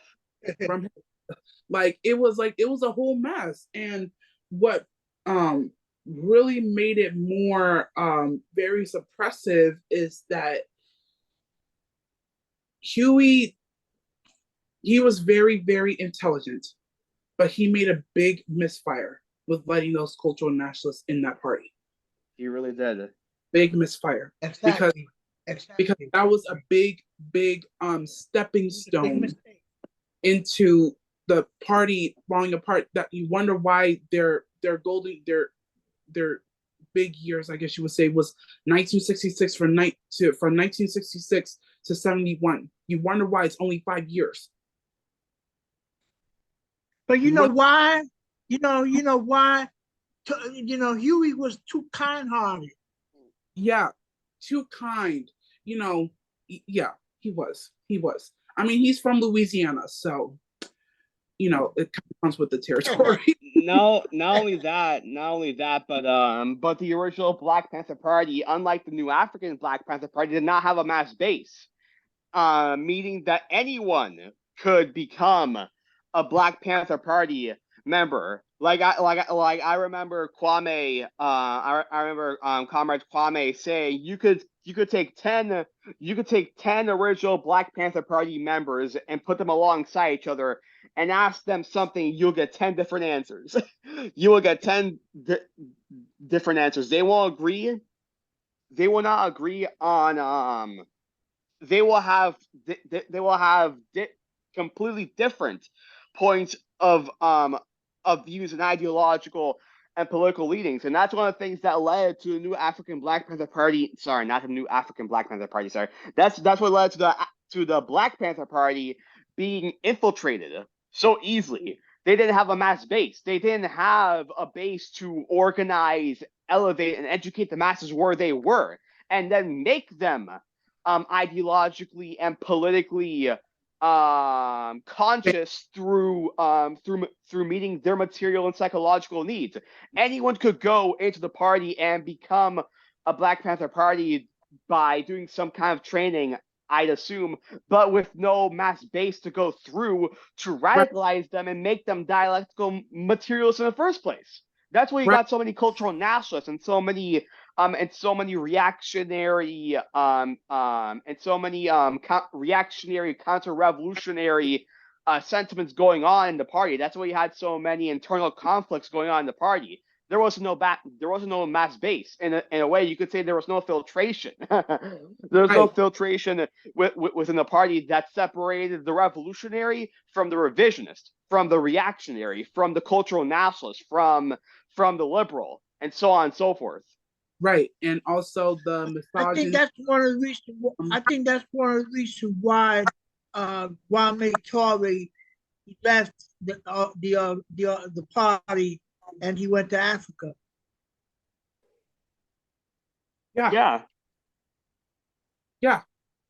I mean, Because by And he came back and he built the All African People's Revolutionary Party. yep, the one. I need to do more information on Kwame Ture. I don't know much about him. I know some things, but I don't have enough information about him. But I want to learn more about Kwame Ture because he was an amazing comrade. You gotta check him out in YouTube, man. He's in YouTube. Oh no, yeah. I've seen some of the videos about him, and man, he's right. like every time I hear him, I'm like, yep, I agree with him. Does he have an autobiography? I'm not sure, but did you know he's Trinidadian?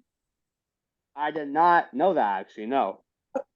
Yeah, Yep. he's Trinidadian. Trinidad is like it's like the last or one of the last islands at towards the Lesser Antilles. It's like Yeah. it's like one of the last islands in the Caribbean all the way down where where the Caribbean starts to meet with Venezuela, I think. Yeah. I think like right off the coast of either Venezuela or Colombia. I think. Makes sense. But I didn't know that. That's actually pretty cool. I also don't know enough about Trinidad as well. Trinidad unfortunately is one of those countries that isn't really known about primarily because within the Caribbean, the countries they mostly hear about within the Caribbean are obviously, Cuba and Puerto Rico. Those are like the primary countries that you mostly hear about, and the others are kind of just left behind. Right. Like you don't hear much about the Trinidadian people. You don't hear much about the Grenadian people, the Dominican people, the other Dominican people from the island of Dominica. You definitely don't hear anything about Haiti unless it's bad. You never hear anything good about Haiti from the U.S. media. You never hear anything good from it about Haiti in the U.S. media. Never.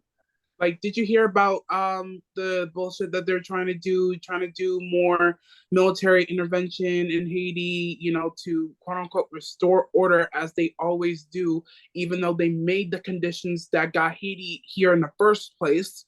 The pot calling the kettle black, hello. Isn't Haiti a British neo-colony? It's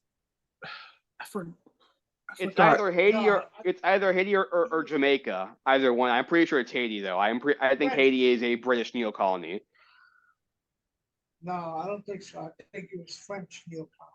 Yeah, it's French. It's French. Yeah. French. Yeah. Because once they became independent, France still wanted residuals from their men being killed in the revolution in Haiti. So that sucked Haiti dry.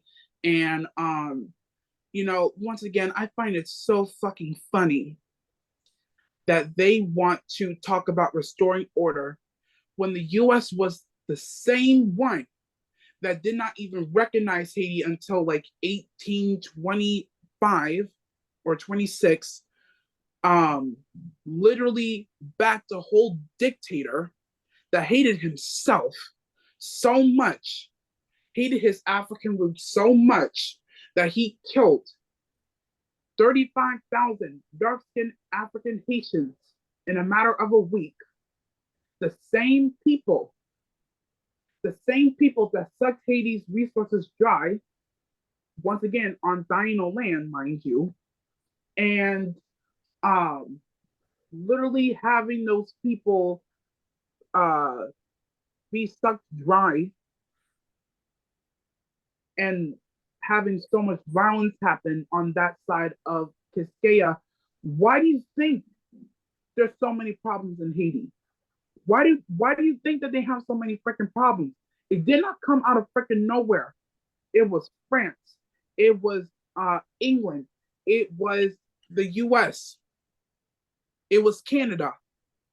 And now you have freaking Kenya, which is a Comprador state in our homeland, literally signing on to this freaking intervention to restore order in Haiti, even though these people made the conditions of Haiti in the first place. Like, please don't piss me off. Please don't piss me off because y'all don't like these people anyway. So why are you even trying to come back again and destroy more of them? Because it's power. That's essentially what it is. It's upholding the interests of the bourgeoisie as per usual. They do not want to have an independent black nation to have any fucking thing. We have to be the prostitutes for another colonizer nation. It's not even a nation, it's a state, it's an empire, really. Being prostitutes to them and like expect for nothing to happen. And once again, free Haiti. Listen, Free y'all, Haiti. I love the conversations we having, but it's 11 o'clock. it's 11 o'clock for me too. For me too, Jay. It's 11 o'clock for me too, man. I absolutely love these conversations, and Shay, I love you, man. You're awesome as hell, and I love you, comrade. You're awesome. I love y'all. I love both of y'all, man. But it's 11 o'clock, comrades. Wait, Shay, I got a question. Are you still in Dominican Republic? Are you still there, or did you move back? Yeah, I'm still here in Dominican Republic taking cold showers and tolerating the electricity when they put it out. You're still doing that bullshit? I hope they don't do that Sunday, man. I really hope not, man. I'm praying that I don't pray, but I'm praying to somebody, man, that they don't do no slimy shit on Sunday, man. And Pray, Shay.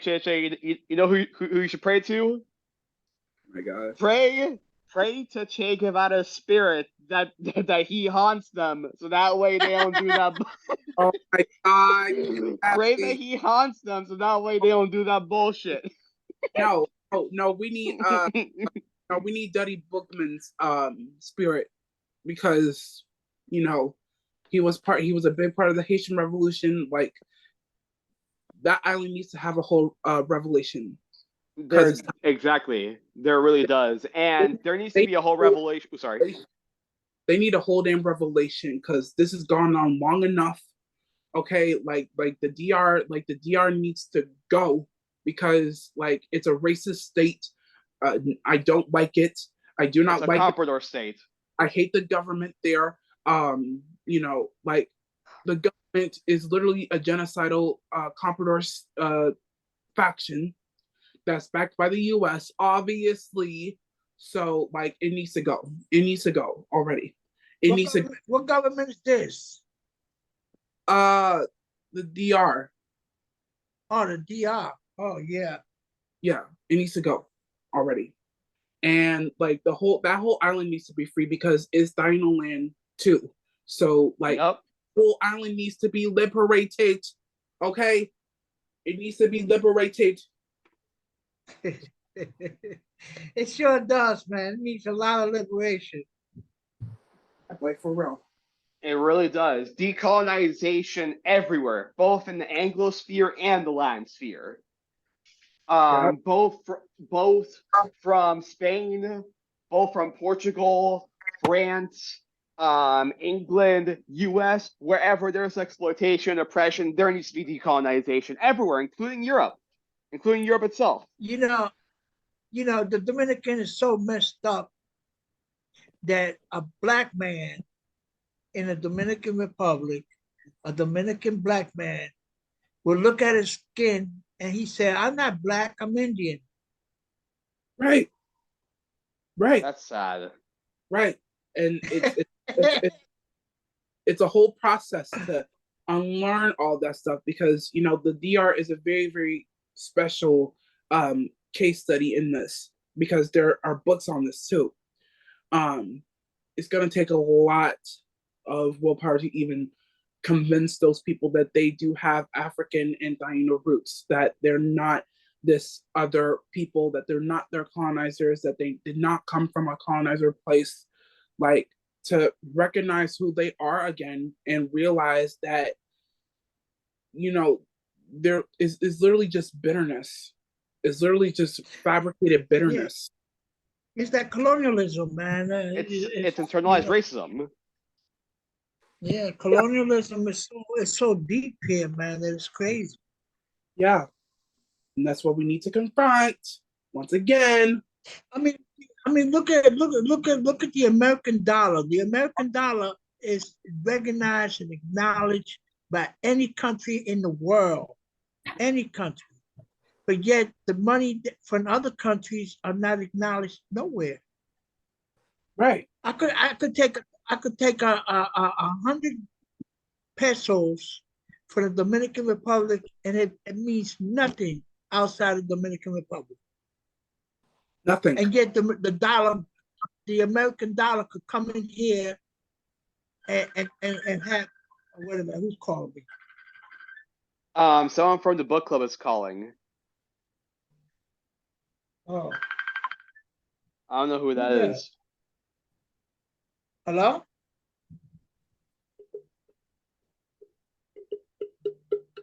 Hello? Oh, it's Sister Anna. She's calling. Oh, really? Yeah, Sister Anna is calling from the UPM book club for some reason. I don't know why. Oh yeah, I see it. Yeah. Sister Zen, are you still there? No, I shut it off because I don't know. They're talking in the background and I don't hear it. So I shut it down. Right. Are you, with all due respect, but I usually don't get calls from you know, from them. Same. I hope Sister Anna is doing okay. But with what we were talking about a little bit ago, once again, cultural nationalists only want a movement. Only want a moment. They don't want a movement. They don't want to actually organize. They don't want to actually engage in educating, elevating, agitating, and building up class consciousness. Culture alone cannot achieve self-determination and liberation, just like how any strategy alone cannot. But if these strategies are used in tandem with one another, if they are used in a principled, dialectical, and scientific way and applied to our materialistic conditions to achieve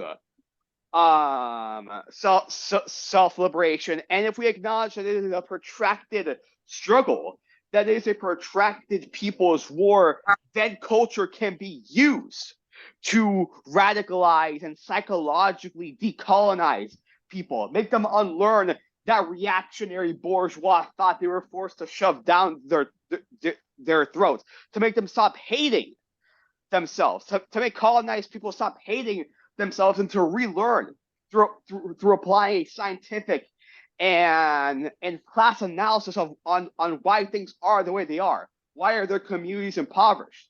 Once again, the whole point of a cultural revolution is to visualize revolution to the masses through art, music, literature, poems,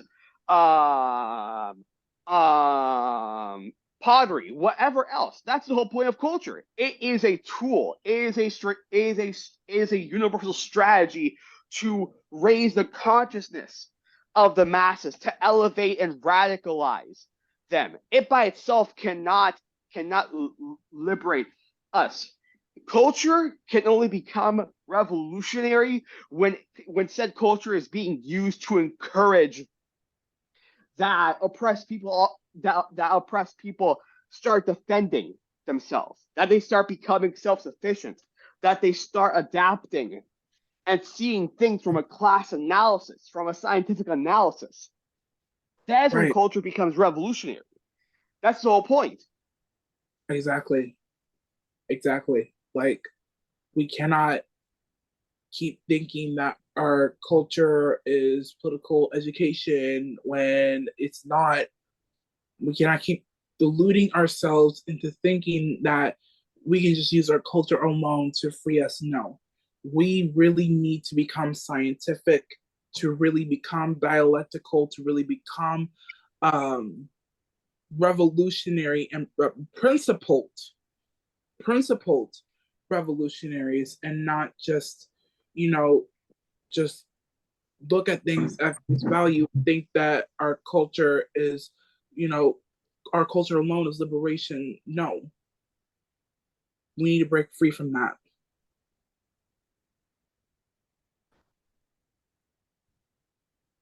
Mm-hmm.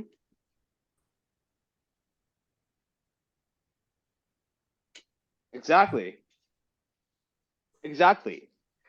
Just because once again, culture, the state, the gun, all of these things need to be used in tandem with one another. They need to be used. They need to be used in a protracted way. They need to be used in a strategic, principled way. They can't be used by themselves. Culture alone cannot liberate us, just like how the gun alone cannot liberate us. Because once again, ideological and political line determines everything. It Right. does. It determines everything. You can have all the guns you want. You can have all the power behind you. You can have whatever you want behind you. But if if the masses lack a correct ideological and political line, if they lack a scientific and principled analysis, if they lack Then a it's still class analysis of things, your movement will fail, it will perish, and you'll start from ground zero. right. Ideological and political line determines everything. If you want self-determination, you need to have education. You need to have psychological decolonizing, and that can only happen through cultural revolution, through mass line, and through survival programs. That is how you elevate the masses.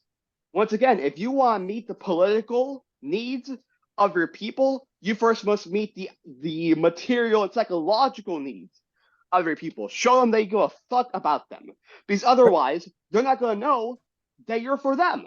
They're not going to know why they should I know struggle. that. They're not going to know why they should risk their lives to become self-determined and liberated people, unless they are showed that things can be better, that things don't have to be don't have to be this way, and to show them why things are the way they are by analyzing the internal contradictions within society and how they relate to one another. The mode of production, the social relations, the superstructure, and so on and so forth.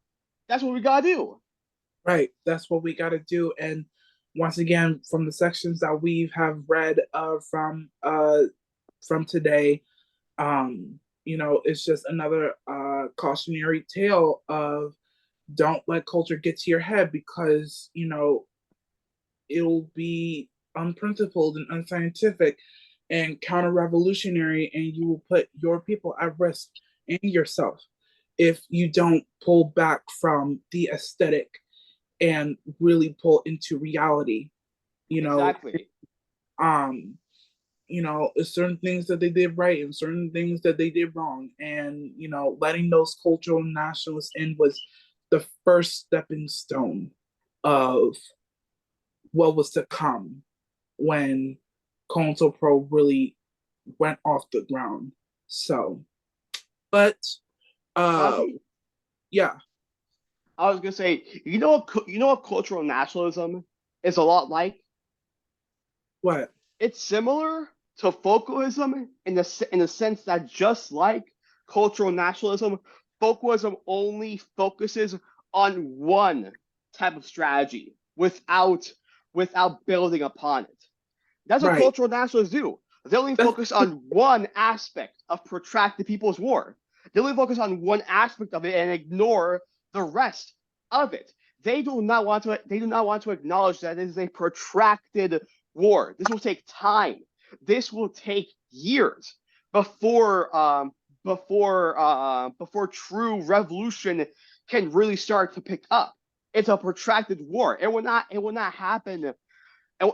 It will not happen tomorrow or next week or next month. It will take a while before it starts to pick up.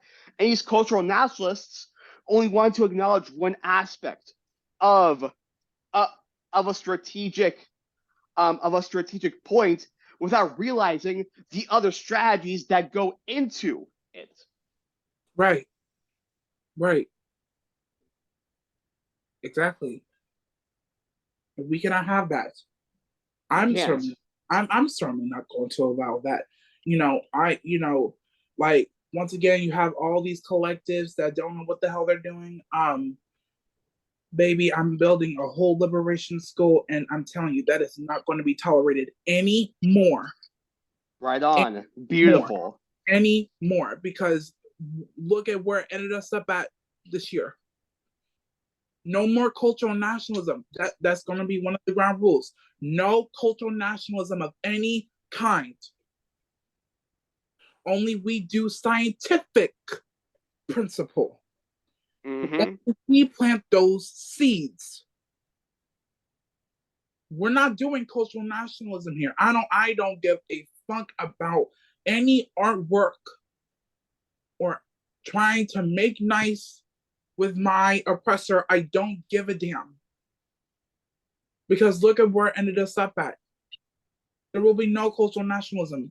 It will not be allowed in any form. I do not care. I'm not stupid. If I detect some cultural national shit, I will act accordingly. I will act accordingly because I do not want to be like any of these other so-called collectives out here. I don't want to do that. So I have to act accordingly because once again, I'm trying to help radicalize my people because it's time. We can't keep living this way, and we cannot think that we can just, escape with using our culture thinking that we made progress. No, the real progress is when we put in the struggle.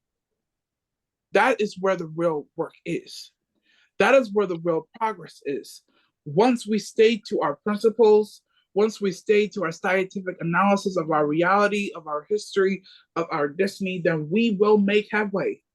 But I will not allow any cultural nationalism. I will not. Because it's literally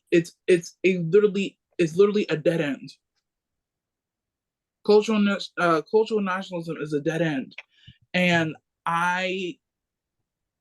look at where it ended us up at once again. So that's not gonna happen. Not under my watch. Not under Shanti's watch. That's not gonna happen. Not under the watch of actual legitimate Maoists. Hell no. No, not going to happen. Okay. Not only that, but another aspect about it is that once again, like I have mentioned before, culture, just like everything else within a society, can be used in a revolutionary way or in a reactionary way. The bourgeois have co-opted the culture of all colonized people and used it to encourage reactionary bourgeois thought, to try and embolden and bolster individualistic behavior and continue dividing masses to uphold white supremacy. And a lot of time, you see these cultural nationalists promoting their culture that's been co-opted by the bourgeois. You see them co-opting reactionary sentiments that have been instilled within said culture by the bourgeois, co-opting and whitewashing it. So once again, what we have to do is we have to create a new culture, a new revolutionary culture, a new society, a new socioeconomic system, a new everything. We have to have economic, cultural, political, and social liberation. All of it. Exactly. And that is what is then that is what needs to happen. And if we're ever going to make any actual headway, then we need to let go of that cultural nationalist face value shit, because it's just it's not worth it. It never worked, Exactly. and it's not going to work now, and it's not going to work in the future as long as the system exists. Right Okay. on. Like Fanon said, national liberation is the highest form of culture. If your culture is not being used to achieve natural liberation, that's not revolutionary. Simple as that. Exactly. If you're not using that culture to visualize liberation and self-determination to the people, if you're not using that culture to psychologically decolonize the masses and show them why things are the way they are, and making them relearn by applying a scientific analysis on their communities and on society, if your culture is not making the people class conscious, then you're not revolutionary. You're simply not.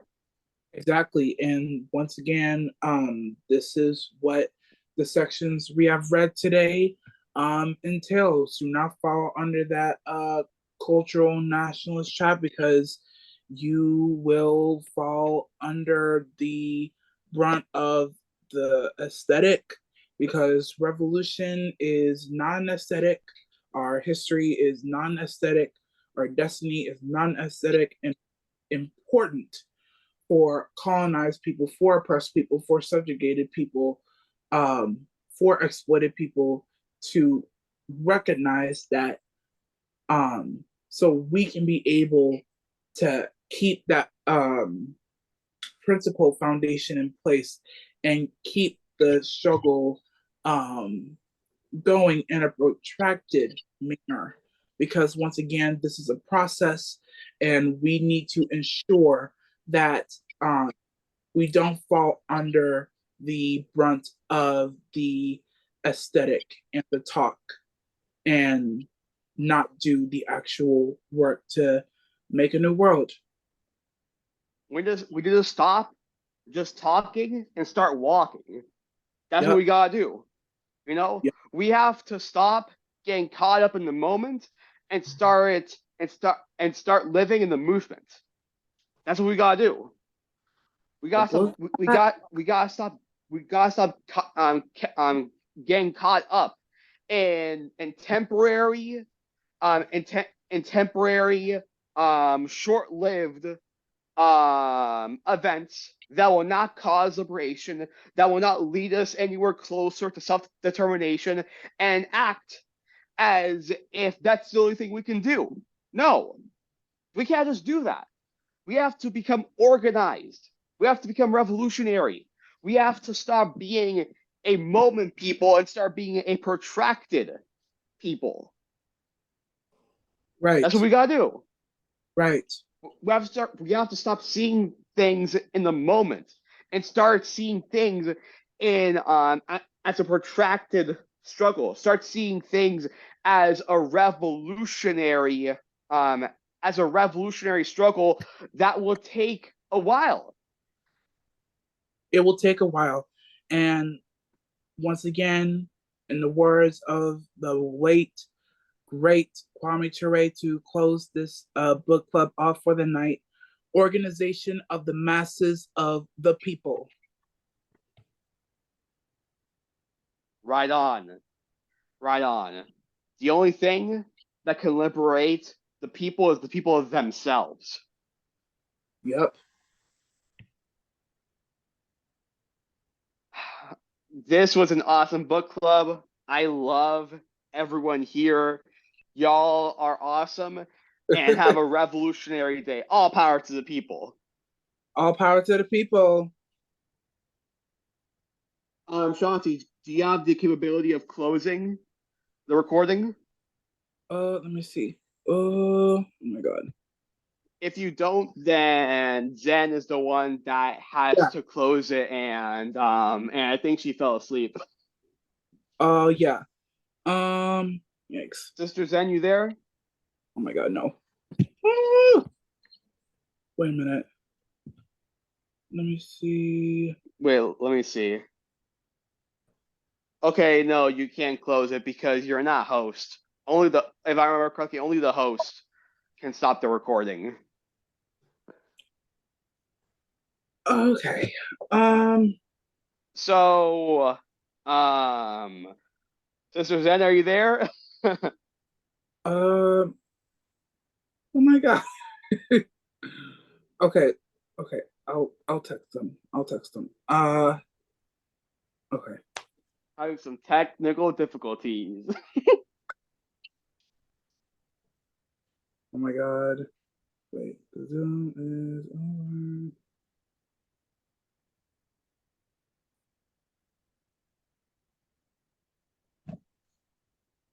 Okay. All right, hopefully she sees that. Okay.